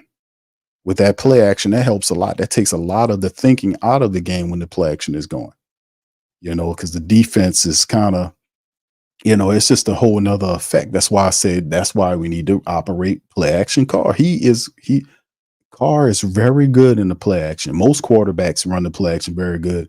He's a good quarterback play action, and I can't take that away from the man. So if we can get him into the play action role, and I've been saying this all year and last year too, it's like I've seen enough of Derek Carr's game to know the best you can get out of Derek Carr right now is play action Carr. By getting the run in the football, getting to the play action, he could take a shot down the field to one of our speedy wide receivers or people, period, to open something up, man. Just keeping it a buck, man. Tape say that. All right. Who that daddy said I wouldn't say that, Q. Which part, bro? Break it down. All right. Bird Talk says, what do you think? He says, what do y'all think the Saints gonna do this year for real? I think the Saints, if they, like I've been saying, if, because it's based on can say if, say why, Q. Why do you say if, brother? I say if because if, and this is all what it's all about. That's all we have is if the Saints can run the ball effectively and consistently, they can get into that bag. And the Saints, if they can get into that bag early, they can be able to win at least 10 to 11 games easily with this offense, because the Saints have several mismatch nightmares. I call them MMNs, mismatch nightmares. Kamara, Taysom, Rashid, Chris Olave. Those guys, somebody has to get doubled. Defense can't double everybody. Somebody's going to kill you. And if the Saints can get into their running bag early, because it's all about that offense that they're trying to run with the misdirection and all that, is already forcing the defense to think. The offense is designed to force the defense to think, which creates a disadvantage because while they're thinking, the defense is slow. Thinking creates a timing issue, and it's all about timing. So if the Saints offense doing these motion plays where the defense is looking and they don't know what the ball is, and then you got mismatch nightmares who you have to already game plan for going into the game, and you don't know which one of the mismatch nightmares are going to get the ball, because mismatches are a major part of the game. I can't match up with this guy, and I have to worry about this guy and this guy, and you kind of rotating those guys. And then the fact that they have other guys where the defense is willing to let you kill them with, well, we're going to let Juwan Johnson kill us because we ain't going to let Elvin do it. Or we're going to let this other guy do it, A.T. Perry kill us, because we ain't going to let Chris Olave do it. We can't let Rashid. It's too many people for you to account for. And there are very few defenses that can match up with all those players, especially how the Saints are going to use them, where they have all of that misdirection, double motion, and running across one this way, and the defense looking like this. As long as they're looking and thinking, that's slowing them down. They're supposed to be playing with instincts. That creates an advantage for the Saints. So I think that if they can do what I just said to do, which is run the football, they should win 10 or 11 games. They should. They are the Saints, despite all other stuff with Dennis Allen. Like I said this before, the Saints have a cloud over their head because of Dennis Allen. A lot of people have these compressurized notions and ideas about failure around the team because of Dennis Allen, because he doesn't exude any confidence. He gets up there and he's umming all day. He's umming and this, that, and the third, and that doesn't really bring any confidence to people because it makes you look indecisive and weak. So a lot, and plus you couple that with the fact that he apologized to the Falcons, threw his team under the bus. He basically got at Marshawn Lattimore, almost traded him last year. But Lattimore was upset about the losing of the team last year, and they reworked this deal to almost trade him when he was dead right about being upset about all the stupid shit that was going on in the building for them to finally just turn around and say, hold on, wait, you're right, we're wrong. Everything is late. It's all late. It's everything. The movements are all late. Remember like I told y'all, I made this astute observation before. Remember what happened with Jameis Winston when him and Jameis fell out? When Jameis said that he lied to him about coming back to get his job. Remember that? And I told y'all he wouldn't play for the whole season, and he didn't play. He let the Red Rocket or Comet or whatever the dude, Dalton, play those games and went into a losing season with that, as opposed to let Jameis spark the offense. They weren't good, and then he came back with a rework deal during the offseason. See how it plays. He don't fix nothing during the season. He wait till the off season to fix it. That's a problem. You're supposed to fix it during the on season when it matters, when winning could be impacted now. Why are you waiting? This is the same similar motion he did with Lattimore. They were trying to trade Lattimore and what was he doing? Was he setting fire to the building? Was he putting banana peels on when Dennis Allen walk up in he slipped the hell down? Was he replacing Mickey Loomis clam chowder with putting a rat shit in it? No, he wasn't doing none of that. He was complaining about the losing, the way it was. Like, there was no accountability. What are we doing? He was saying similar stuff to what Alvin Kamara was saying. While the Saints, Dennis Allen and Mickey Loomis was lying about it, saying there was no fractures in the locker room. But here you got Lattimore and Alvin Kamara coming out telling you, oh yeah, there was. He ain't said like that, but he was saying about guys false start and people not doing what they're supposed to do. We said that all here. We seen it. We know what a team look like when it look like crap. But everything is slow and delayed. That's why the perception of Dennis Allen is so bad. People ask these questions because they don't remember the history, or either they don't know the history. Nobody is not like this. Always a reason why you're who you are, right? Your resume. And no matter who you are or what you're running for, people are not going to forget what you did. If you're a public person and you're trying to go to a position where you need people's support, or if you're trying to do something, people are not going to forget your history, no matter how much propaganda you put out there or people you have write articles to try to pretty you up. It won't work because they still are going to remember your track record. Your track record is what's hanging on you. That becomes your rep. That becomes, that is what is before you. It presents itself before you. They know what kind of person they're dealing with. So I don't believe what Tyrann Mathieu talking about DA is cool. Anybody say that about you, he paying your ass to say that. He literally paying you to say that. For real, you're getting a check from them to say that. But the real ones like a Lattimore, they won't bullshit you. They won't BS you. They told you the truth. And even in Kamara, they won't BS you. They was telling the truth. We have a standard, and they was trying to uphold the standard while they trying to be mad at them for upholding the standard. They wanted to. It's crazy, man. It's crazy. If I was just curious, what do you think about? He said, "What do you think will lead the team in receiving yards?" I probably would say Chris Olave, bro. I think Chris Olave is good for like another 1,100 yard performance this year, like a 1,100 yard performance, 80 plus catches. I know that seems like a lot, but I think Chris Olave is ready to take that step, man. I mean, you see some of the plays Chris Olave making last year and what he was doing in the preseason and what he was doing. And I mean, in training camp, those catches, along the sideline, and you just be thinking like, that's just once every now and then. He makes them catches all the time. It's what he does. The guy's amazing. Like, y'all remember the catch he made where he caught the ball and he had 1 foot down and he just skipped his goddamn foot off the turf so fast that we didn't even notice. I'm watching it and I'm saying to myself, damn, I don't think he got that other foot in. But then when you slowed it down, you could see he skipped his foot off the turf. You seen the little granules pop up. Just like that. I was like, damn, he did that so fast that I didn't. The guy is awesome, bro. We got a great one here. And it's all about the quarterback. It's all about the quarterback using it. We need the quarterback to take advantage and throw him the ball. We got a great one in Chris Olave. The league is sleeping. This dude is going to be a top 5 wide receiver in this here league. We just gotta get him the ball, man. You gotta get him the ball. All right. Him says Q, you know that they burned Sean Payton about bounty crap. They wanted to separate themselves from all that. Remember, Benson's daughter told Sean Payton it was up to her. She would fire him over it. Well, I mean, yeah, the bounty crap, but then the reality is like you could have went back to Greg. You could have went back to Williams. Then there was nothing, even though the bounty stuff had happened, the penalty was paid already.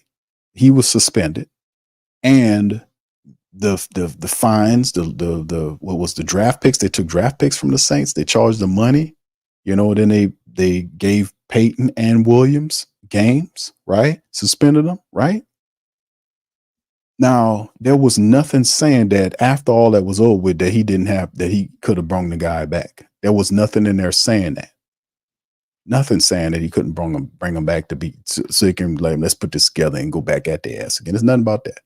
And then much later on, then they have an independent investigation that was ran by Paul Tagliabue, which was the real investigation that uncovered and said that all of that was thrown out. And the NFL had to apologize to the Saints. They don't cover that shit, though. Paul Tagliabue's investigation, a couple of years later of Bountygate, had all of that shit thrown out because it was all built on nonsense. It was all built on a disgruntled player, and many of them said allegedly he was lying about shit. And they threw it out. The NFL had to apologize to the Saints. They didn't give them money back. They didn't give them draft picks back. All of the time we missed, but I covered that before. A lot of people don't, even some of the Who Dats don't know that the Bountygate was bullshit, that the NFL actually threw that out under the Paul Tagliabue investigation. We covered it here on the Sports Coma, man. I read from the documents.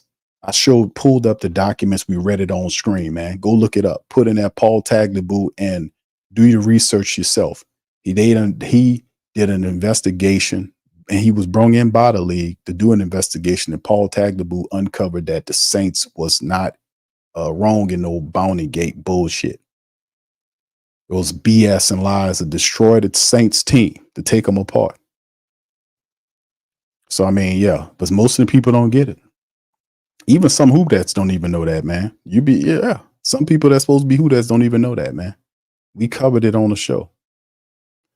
All right, Carmichael says, Soul Vision says Carmichael was installer when it was Peyton calling plays, Lombardi OC, and Carmichael practice installing game day to help. Yeah, he was I often joked about that Soul Vision history. I often joked about Pete Carmichael being the guy that makes the Waffle House menus. Remember I used to talk about that? Building those Waffle House menus that Sean Payton, it looked like a goddamn Waffle House menu. You go to Waffle House and bring it out, all the colors and all that. Yeah, he would be out. He would help him formulate the game plays. That's what Pete Carmichael would do to help Sean. He assisted him in game day prep. Sean Payton said that countless times about Carmichael's role with him. A lot of people would ask him from time to time why Carmichael isn't calling plays as the OC. And Sean Payton kind of, gave him some props, but he knew that Carmichael didn't have the personality to call no plays, man. He didn't have it, man. He's like an accountant, man. A dry, boring accountant that looks like he steals cheese and run off in the corner and eat it. Warrior says, just try to understand me. How the hell did the Eagles win? Okay, y'all guys talking among yourselves.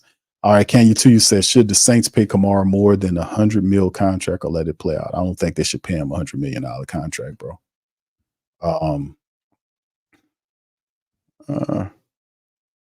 Kamara's making decent money now, but they were saying something like, what was it?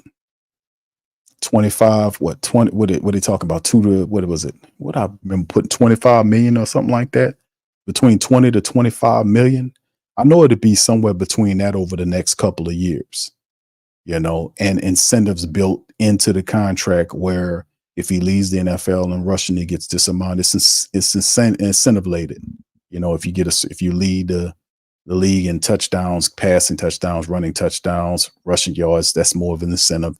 Team makes the playoffs, that's a team bonus. Everybody gets playoff bonuses, team bonuses. They win NFC South or they get in the playoffs and win a playoff game. They all get team-based incentives. Everybody get a bump in pay, right? They get a bonus. Some based on the contract. With our larger players, they get a little bit more, but incentive laden contract agreement with Alvin Kamara at this stage of a career, I don't think it'll be a bad bet to have, but you got to remember that you'll get your value out of Alvin Kamara. If you pay Alvin Kamara 25, 30 million over the next 2 years, and if it's that, I would say 2 years. I've heard some people want to give him a 3-year contract. The Saints could do a 3-year option with a team, option on the 3rd year, a team option on the 3rd year. You see? So they do buy themselves some type of protection. So if you give them a 3-year deal with a option on the 3rd, they buy them some protection there. But you give them that money, understand and know that Alvin Kamara you're going to have him doing all that stuff. You're going to have him running back.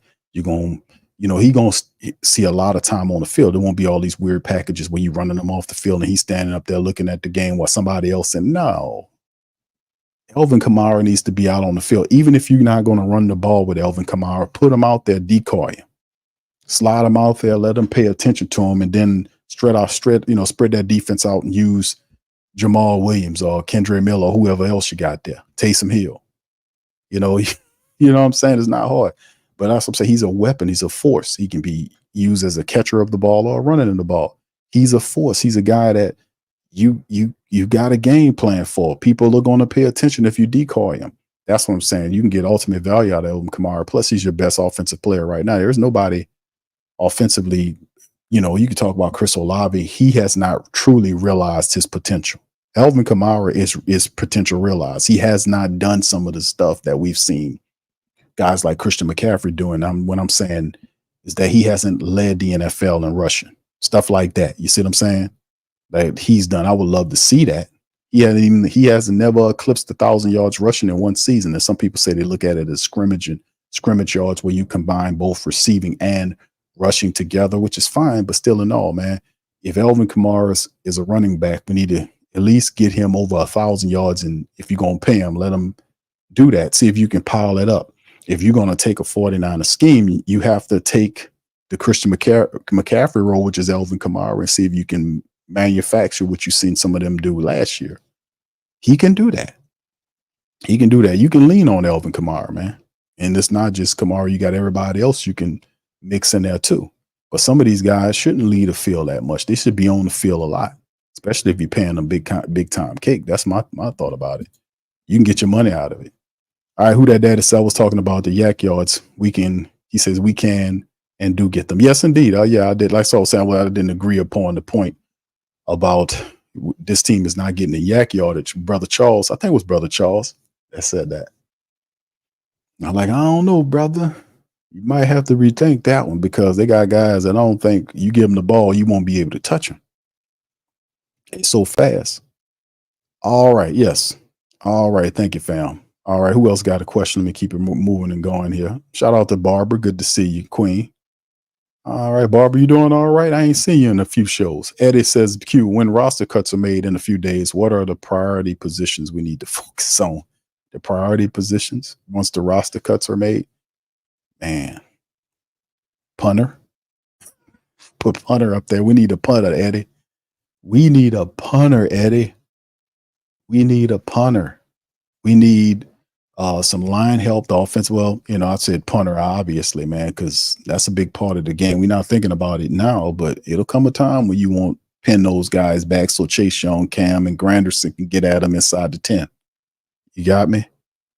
The offensive tackle position, we need to see about solidifying that, what happened. Not as so much as a starter, but like as a veteran guy that could play the tackle position that can provide some stability there just in case we have an issue with our young guys. If they suffer too much or there's a health issue, that could be something we need to focus on. And I don't think we have too many other things to kind of look at and be like concerned about. I think our running back room is fine. I think we're good QB wise. I think wide receivers, we're all right. But really, yeah, the tackle position and the punter situation, I probably would keep an eye on. I'm good. We good defensive end, interior, good defensive interior, linebackers, we good. Cornerbacks, secondary, we good there. I would probably say the punter and the tackle position is the two I would good. Thank you for asking, bro. All right. Any more? Let me see did I miss anybody, man? I want to try on about to dirk on out of here, but I don't want to kind of lose anybody. All right. Okay. Soul Vision says, who that Q? Do you think Williams can be number 2 we needed last year? Yeah, I think he could be, bro. Remember, a lot of people was calling Jamal Williams, calling him garbage, man. I'm like, man, once again, history, fam. Once again, knowing the history, Jamal Williams was with the Detroit Lions 2 years ago, right? He was with the Lions a year before. Last year with the Saints, prior to that with the Lions, he had 17 rushing touchdowns in 1 year. Led the NFL. Over 1,000 yards, 1,066 yards, and 17 rushing touchdowns. Jamal Williams, same dude that like to talk about going play with his cats and Pokemon cards and all that. That dude was doing all that with Detroit. Then he comes to the Saints in 1 year, barely gets over 300 yards and 1 touchdown on a sneak play at the end of the season that Dennis Allen threw his offense under the bus for. And then is Jamal Williams crazy? Or, I mean, is he garbage or is the Saints garbage? Is the offensive line garbage? How do you go from 17 touchdowns and over 1,000 yards to barely 300 yards and 1 touchdown if it ain't the Saints? That's what happened when you know how to utilize your players. That was a stark contrast difference from the Lions to the Saints. The Saints did not use Jamal Williams correctly. They didn't use Alvin Kamara correctly last year. That's why his numbers was garbage. And now Mickey Loomis saying, we're looking at the stats. We're looking at the stats and what you did. You were within 1,000-yard rusher. And he's like, man, listen, even Kamara said that. He said, I said that before he said it. That interview before he did it, when Mickey Loomis was all this crazy stuff in the Saints, and I was looking at this stuff about the plays, and I said, listen, the statistics that Kamara has, Mickey Loomis is going to use that against Alvin Kamara, that he had these little ass rushing stats and these 3 or 4 rushing touchdowns or whatever the case may be. These pitiful stats that he un-Kamara is type stats. That Loomis is going to use that in a negotiation deal against Alvin Kamara. Is he wrong to do that? No, because he's working for the team. He's trying to save him some money, which for some reason, I don't understand he doing that because he never gave a shit about caring about no money. This Mickey Loomis over here, Mr. Write everybody a check. But when they come down to Kamara, all of a sudden players have their ideas of where they are appearing. And they think they're up here, and everybody wants to raise. Everybody wants a raise. And he writes his own raise, his own goddamn checks. But like I was saying, I was like, man, he going to use that against Alvin Kamara. And then not even a week later, when Kamara has the interview, he says the same thing I say, because that's what they do. That's how they go. They use your stats and then use that as a way to try to set your dollar value. And Kamara said, man, well, he talked about the team not being able to run the ball and all that, how that affected him, because he was trying to run. They wasn't opening up no lanes. So as a team, he has to suffer now, monetarily speaking, because he couldn't get the 1,000 yards rushing or whatever the case may have been. See what I'm saying? I say they do that. And that's what Mickey's supposed to do. He's supposed to utilize the bad statistics to drive Kamara's asking price down. You see? But what Kamara is doing, he ain't talking about last year. He's talking about his overall body of work. in terms of what he means to the organization. See, Cam didn't have to arm wrestle Mickey Loomis to get no contract. He just gave him one and made him a Saint for life. Why? What's the problem with Alvin Kamara? Because you ain't like what he was saying during the year? Ain't no. I've been saying this. There's not one more emotional player or person in the building except for Mickey Loomis. The most emotional, over emotional person in the building is Mickey Loomis. Governs himself by absolute emotion. No logic at all. None of that makes sense. That's not even a question about paying Alvin Kamara based on what he do. He's 1,000 yards from catching Mark Ingram to take the all-time rushing record for the entire Saints franchise. And it's a question. It's just what it is, fam. Yeah, but I think Williams will be fine, bro. No doubt about it. Especially in that system, the zone rush system that they trying to implement. He'll be fine in that, man. All right, Big J said we don't have a bunch of yards after contact guys. We have a lot of run after catch guys. You said yak, brother. You trying to separate the meaning in yak? He says throw the ball deep and let them go and get it type of players. That's not true. Because you can stay in the zone running scheme, you can hand that ball off to Alvin Kamara or Rashid Shaheed on the ending around to Rashid Shaheed shooting up that left gap there and then taking it to the house. Yes. Yeah, you can have that. You can have extended run plays, like extended throw plays, like extended pass plays, where you're throwing the ball down the line of scrimmage. They set up some blocking and some screening, then the guy takes off. So yeah, you talking about tackle breaking guys? That's what you talking about? Guys that break tackle, something like that. Now, however you define it, I'm saying yak is yards after the catch. So if the brother catch the ball in the backfield and breaks through a screen and shoots to the touchdown or whatever the case may be, or get a big chunk of yards, or whether the guy heaves it downfield and he catches it and he's ahead of the receiver, regardless of that, it's still the same to me. I don't know what you mean by breaking them up and saying this type of stuff. It don't matter. Yak is yak to me, brother. I hear what you're saying, though.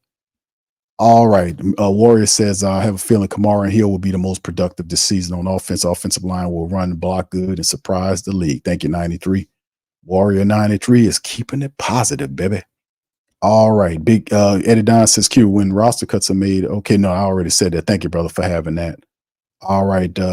Warrior says Carr will play good. I know for a fact last year they tried to have Carr play like Breeze and the offensive line was garbage. Can't judge Carr from last year.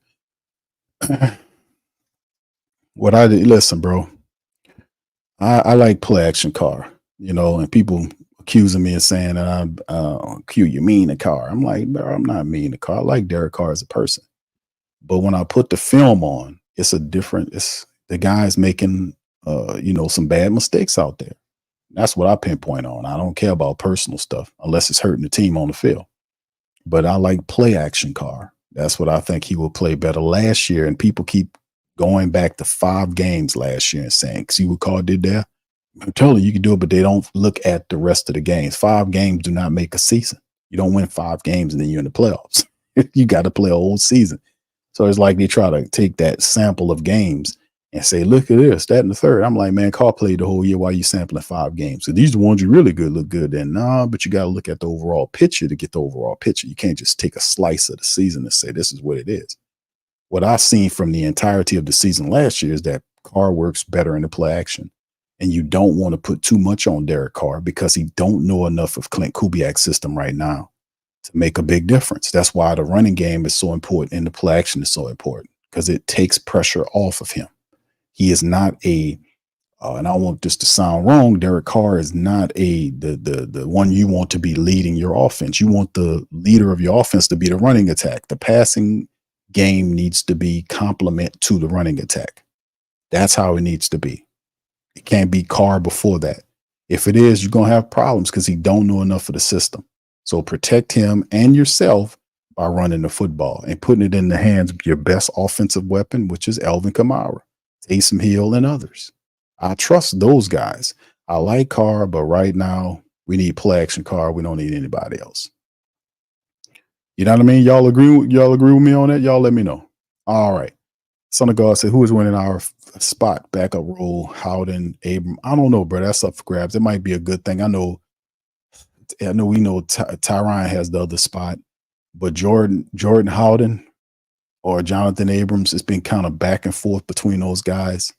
I can't say that Jordan Howden, after missing that tackle on Dobbs, puts him ahead of Abram, because that Dobbs broken tackle. Jordan Howden, he ran through Jordan Howden tackle. That touchdown set up them to lose the game, because if he removed that score, the Saints win. So you get what I'm saying? So I don't know where it was, because for much of the offseason, you seen Jonathan Abram there, but Jordan Howden had an issue. So he kind of worked his way back, and I still like Jordan Howden a lot. He's going to be a really good safety for us, but the Saints, that depends, man, on that really depends. You know what I'm saying? That depends. But dude, if the Saints go with Abram, you know what, Abram is good around that box. He loves tackling, and he'll be a fierce guy you can use around there to knock people out, knock them out, but he struggles in coverage. So you got to factor that in. But man, that's a tough one there, man. It most certainly won't be JT Gray. I promise you it won't be JT Gray. More than likely, I'll probably go with Abram. I would probably say Jonathan Abram over Howden at this point.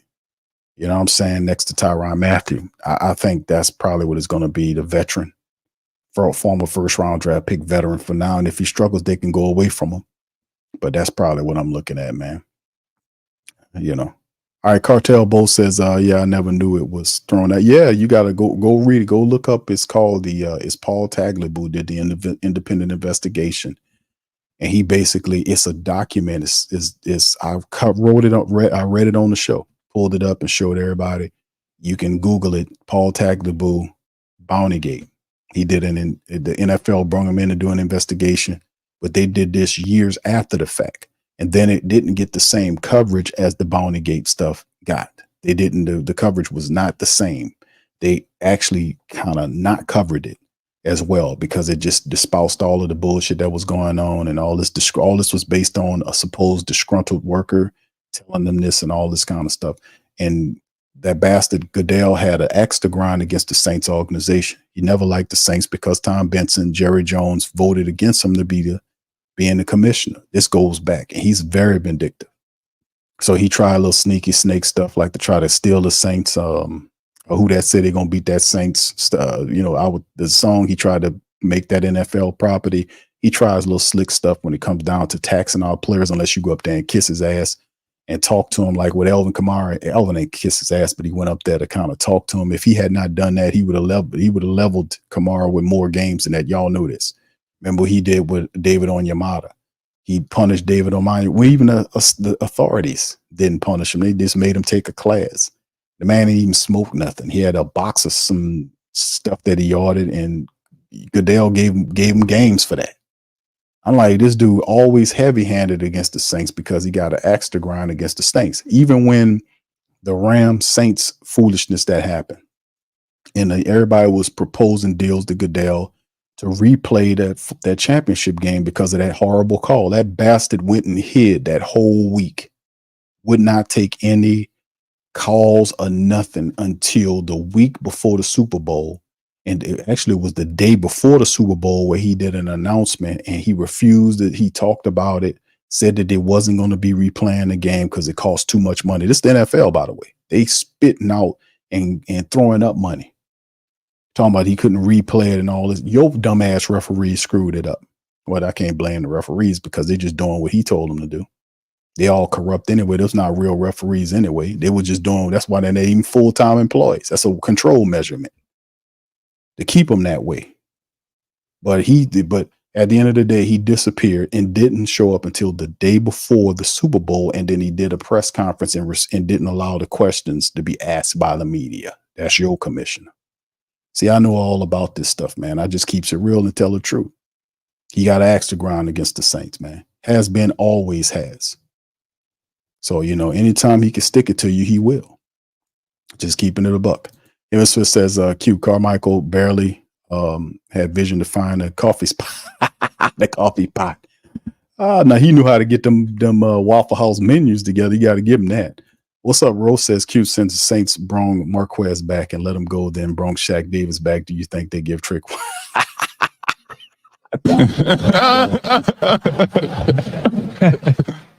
Nah, brother. No, brother. No. Come brother, on no. now, dog. Come on, man. Nah, come on, bro. Come on, man. No, man. No. Traquan is gone, brother. It's over with. It's gone, brother. All right, SW 1977. Mickey didn't want to pay Kamara after the fight in Vegas, which he didn't make. I don't think it's the fight, bro. You know, y'all must see if I can pull up that interview because Elvin Kamara said something in that interview, the one that he did, the first interview he did. Y'all remember? Remember how I was pinpointing that? The weirdest part, guess what, fam? You can't even find that no more. Like the one that the interview, go look it up. If y'all can find it, send it to me. Email it to me. The one that the Saints have on their page, they cut that part of the interview out, but that's all right. That's why I keep them on the show. I'm gonna pull it up directly from the Sports Coma archives. They took the interview that Kamara did and they cut it up. The part where he said that they wanted him to do something that he didn't want to do. That's not even in that. They didn't cut it out of that. They cut it out. Go look it up because I tried to play it for y'all the other day and it wasn't in there. They cut the interview up, but that's all right because I got it on our archives. That's why I do that. I'm gonna find it and play. I'm gonna find it and play it for you. All right, Rock. What's up, Rock? How you doing, my brother? Says great round. Thank you, brother. He said Big Low sure is feeling himself, but he says we coming especially for week one. That's to shout out to my brother Rock, man, from the Carolina side of things. Much love to you, my brother. Thank you for being here. Yeah, we had fun, man. I hope everybody had fun on the round table, man. You know, I had to talk. I was being cool. I was being cool, wasn't I, fam? I was being cool. I wasn't saying nothing, and then Low was playing. I knew something was up when he first started the show because when we first got into the green room before the show started, he was being real like conservative and somber, and I'm like, something wrong here. I knew something was up, and then when the show started, his screen went blank, and I was like, what is he up to? And then he came back out with the shades and the Falcon. Say I do it. Oh, yeah, bro. Yeah, we have good fun, man. Listen, fam, no disrespect, man, but I think the NFC, our NFC South, the super friends, as I call us, man, I think we have the best in the business, man. We've been doing it for a while, man. It's been several years now. We've been doing those round tables. Everybody enjoy them because of the chemistry, the synergy. We respect each other. We listen to each other's platforms, and it's all love and it's all respect. And you can see, it's all love and respect. Even though we got different points of view about our squads, it's all love and respect. And you can, it's a great energy and you can feel it. And everybody joking, they have fun. And it's just a great show, man. I just thank the Most High, man, that them brothers, we met up like that to do them round tables because they fun, man. And everybody appreciates them too. So yeah, it's pretty good, man. Son of God, what's up, bro? Said my eyes are on the offensive tackle spot. I can't wait to see the cuts. Yeah, you got a few days, my brother. Tomorrow's game day. All right. OG Jerry was in there cutting up. OG, I seen a few OG's comments, man. He was cracking up. He was cracking up in that show, man. OG was in the comment section. And I was letting him have it, man. I told my brother Low, man. I told him, I said, brother, because he was talking and I just bust this move. I just did this rise up. It just Low Low got quiet. He was like, what is he doing? Because I'm unpredictable, man. I just rise. I said, rise up. Fall down. Oh man, rise up. I said, so you rising up because you rising from the ashes. You rising from the ashes. He said, nah, we're not rising from no ashes. I said, bro, only reason why people talk about they rising is because they either dead. Y'all was dead over there. Dead. Rising. I said, it's the Lazarus effect going on over there. That's what the hell happening, man. They had to resuscitate that organization, man. They sent black and gold people over there to resuscitate the organization. And I ain't surprised because you got a goddamn vampire over there sucking the blood out of everybody. Of course they dead over there. You got a you got a red and black Nosferatu on top of the damn team. Count Blankula.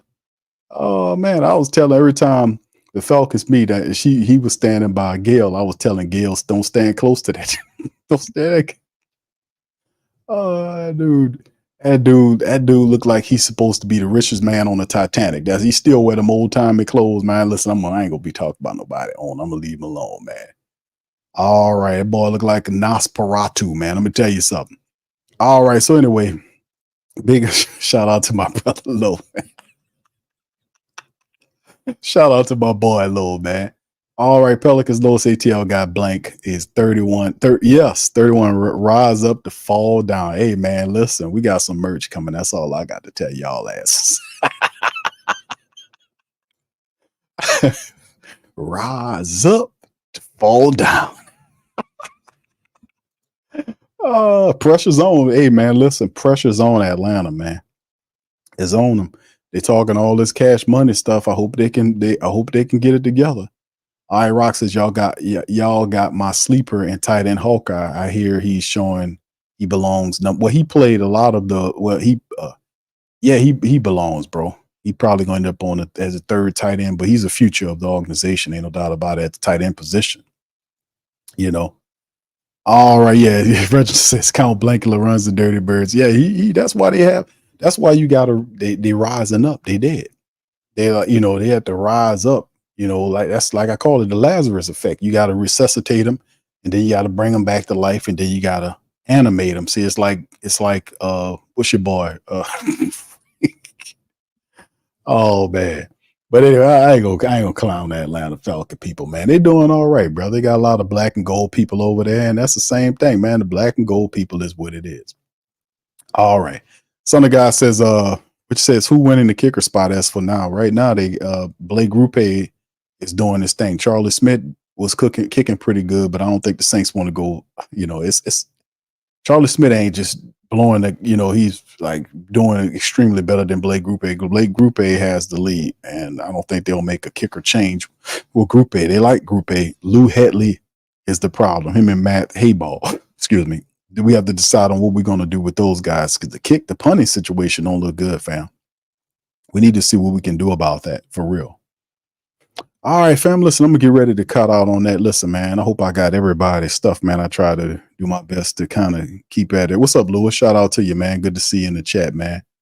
All right, Big J says 49ers had a bunch of guys like that in the Kubiak system. That's why it works so well with Kittles. Okay, I see what you're saying, Big J. Okay, thank you, man. Appreciate it. Yeah, but the Saints have people too. So I was like, man, listen. Taysom Hill, and this is the big thing like we was talking about when they brought Kubiak over here. We started matching roles. Who's going to do this? Who's going to do that? Because that's what his ideas, his being Kubiak's ideas. When he came here, he said he came for the players. Well, obviously talking about Elvin Kamara and Taysom Hill and all these guys. So he sees them as comparable to what they had in San Francisco. In many respects, Saints players are, I ain't going to say better. I don't want to be disrespectful to the Niners because they've been doing a really good job. But my goodness, man, Chris Olave, Taysom Hill, even though Juszczyk is the best fullback in the business in my book, but Taysom Hill, man, if you can get him to work in, as the fullback and the Saints had him blocking, he looks good blocking. That's a whole nother weapon. Like that guy is the fastest. He's going to be the fastest fullback. And has there ever been a running back, a fullback as fast as Taysom Hill? I mean, I'm just saying, when you think about it,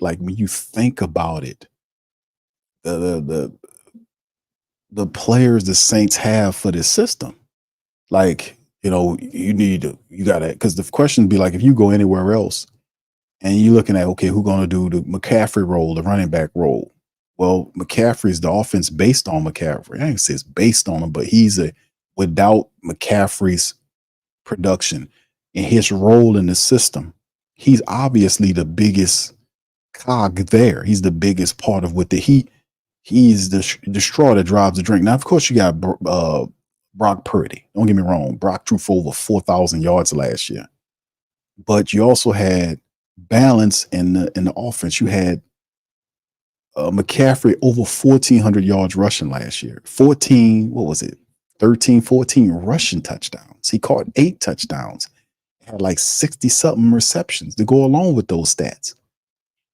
So when you look at McCaffrey's role in the Niners system, you're saying to yourself, man, do we have somebody like that can put up numbers like you do? And if you think, and I'm not saying this because I'm a black and gold guy, I'm saying that Kamara can do that and then some.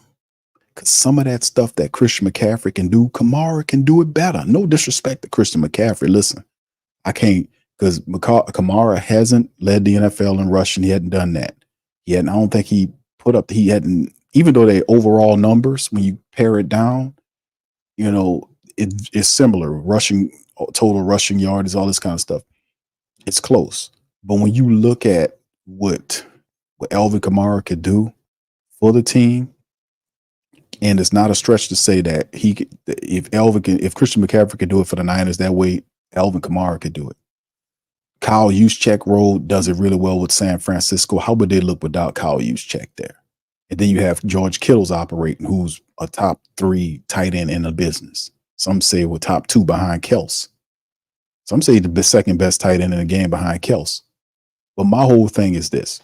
If you have Alvin Kamara and Taysom Hill there, dude, that's like ridiculous. And Chris Olave's up there too. Rashid Shaheed is somebody that is, dude, they use him like he wear that number 22 or whatever it is. What do he wear, number 22? Man, that dude could be used at wide receiver. You can give him the ball at a running back at times. And when he get it, he going. And that's the same with Chris Olave. Them dudes are super fast. Rashid Shaheed's another level, but Chris Olave ain't no slouch either. He can get it and go. If he ahead of you, you won't catch him. Taysom Hill the same way. Taysom Hill is a violent runner that breaks tackles, and he's usually faster than the linebackers and defensive backs pursuing him. And Alvin Kamara, we already know what it is with him. And then while those guys are drawing the attention, you still have Juwan Johnson, who's still very good. He's not one of the, at one point, what was it? A couple of years ago, Juwan Johnson was up there in terms of touchdowns. He had like 7 receiving touchdowns, and he was up there with Kels and Kittles and them guys. I think he was like number 2 or number 3. He had 7 receiving touchdowns. He was up there a couple of years ago. He's in a contract year. So usually when you're in a contract year, you kind of step it up and you ball a little harder to get the deal. So like I said, the Saints have weapons, man. They have the personnel to run this type of system. It only comes down to the intelligence and discipline to stay on code. Can they get them to stay on code, or what's going on? If they can get them to do that, Dennis Allen keeps his hands away from, keeps his self away from Clint Kubiak. Unless Clint struggles, he goes and offer aid or whatever if he needs personnel. Outside of that, man, they have all of the talent, offensively speaking, to be a top 5 unit in the NFL. We know the defense is going to be hitting. The special teams still up for grabs. We don't know who the punter going to be. We need to find out who our return men are going to be. Jordan Mims did a job last week. Will he be one of those guys? So like I said, man, it's a lot of questions, bro. But like I said, a lot of people don't see the Saints as a playoff team, and the media do too, because they don't believe in Dennis Allen. Dennis Allen is not giving anything that's concrete or substantive for people to believe that he's capable of taking a team to the playoffs, because he's so off-putting at times. It's just, and he doesn't exude confidence. He's very indecisive acting, very it's just nothing about him screams champion. Even if you have a quiet guy like Tony Dungy, you knew Tony Dungy and Jim Caldwell, those guys were quiet, but they knew when to implement, they knew when to step in and say something. They knew, they picked their guys, they hired their guys, they let their guys do their jobs, and they just stood out the way. So I don't know, man. And that's where we are. It's a very weird situation to be placed in when you have a coach that a lot of the support base don't believe in, and a team that is a very good team if you think about it. It's a very weird position to be placed in to be talking about this stuff, man. It really is. So we'll see, man. We'll see. Anyway, much love. Thank you, SW1977. Really appreciate you. Thank you, man. Appreciate you for being here and listening, man. And also thank all of the family. Let me give y'all a round of applause, man. Shout out to y'all, man.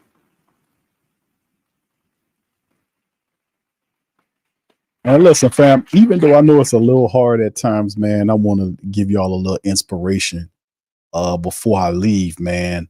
I want to play a little something for y'all just to inspire y'all through all of the tough times we're about to go through during this season. When we got the playoff game coming up tomorrow. And for all the family members, I will be doing the live playing tomorrow.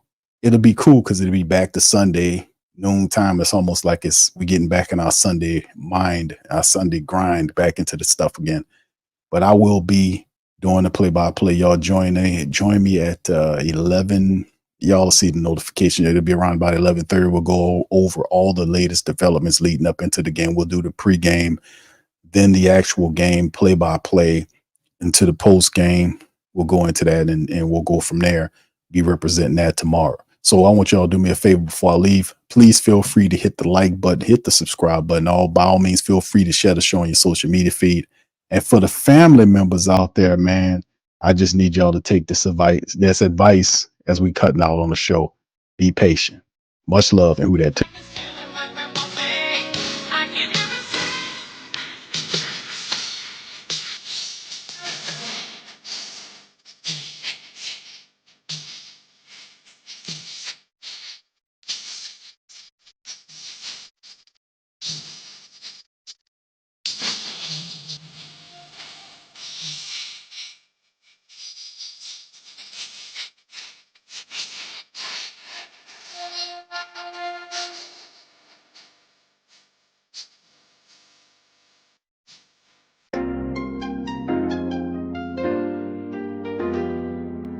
Yeah. Boogie like Vincent, I'm a Who Dat. I'm a Who Dat. Long as I'm living, I'm a Who Dat. Lose or winning, I'm a Who Dat. Sports Coma, yeah, this is where we do that. Where we do that, where we do that, where we do that, where we do that, where we do that, Boogie like Vincent, I'm a Who Dat. I'm a Who Dat. Sports Coma, this is where we do that. Where we do that. Welcome, welcome, welcome. Somebody please better help. Running this thing like elf. I thank God every day I'm not a felt. Go to YouTube live with Big Q and the guys. If you ain't ride or die, the bandwagon get flipped. Been marching in, that was way for the ring. I was yelling out your shame for the championship. Bucking on town, duck down. Falcons, pluck, get shut down. Panthers ain't much touchdown. The vision really belong to us now. So much hate on the Saints, you could probably tell. Ever since Bounty Gate hit the NFL, when things seem fishy and you probably smell the crooked referees are Roger Goodell. Yeah, probably like this and I'm a Who Dat. Every day I'm living, I'm a Who Dat. Lose or winning, I'm a Who Dat. It's the Sports Coma, this is where we do that. Where we do that, where we do that, where we do that, where we do that, where we do that, Boogie like this and I'm a Who Dat. It's the Sports Coma, this is where we do that. You're listening to the Sports Coma with Big Q and the guys on the PRO Media Network.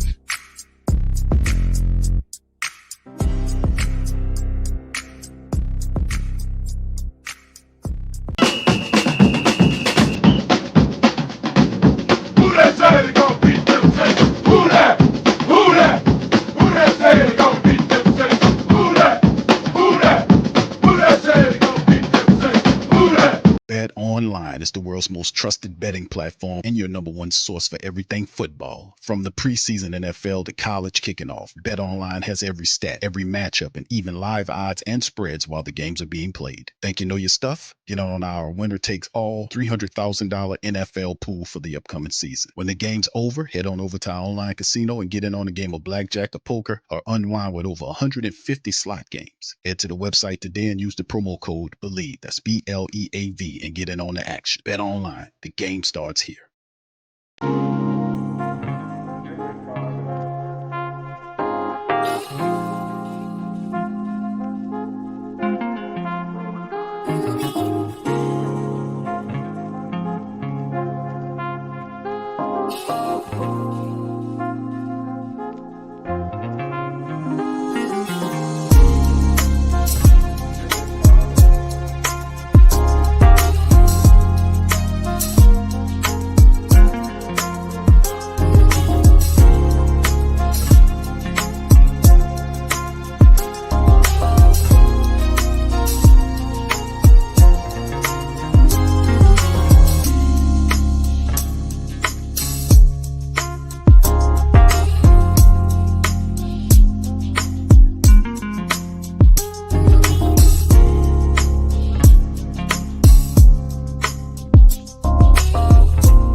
WhoThatDaily.com. That's right, the WhoThatDaily.com. Your one-stop shop for everything New Orleans Saints, New Orleans Pelicans, LSU Tigers, even the top flight boxing news. So if you're a Who Dat and you're looking for a place to stay up on your team, the WhoThatDaily.com is your site. The WhoThatDaily.com for the sport Who Dat in all of us. That's right, the Pro Shop is the platform store where you can go and buy all the latest merch to support the platform. Available at the Pro Shops, we have dozens of hundreds of products available for you and your family. Unisex tees for men and women, hoodies and sweatshirts, tank tops, kids and baby items, long sleeve tees, mugs, pillows, wall art, bath bedding, face masks, phone cases, stickers, bags, fanny packs, socks, hats, and many other items. Please feel free to check out the Pro Shops. The link is in the description section below. And remember, it helps the platform continue to grow. Check out the Pro Shop and Who Dat too.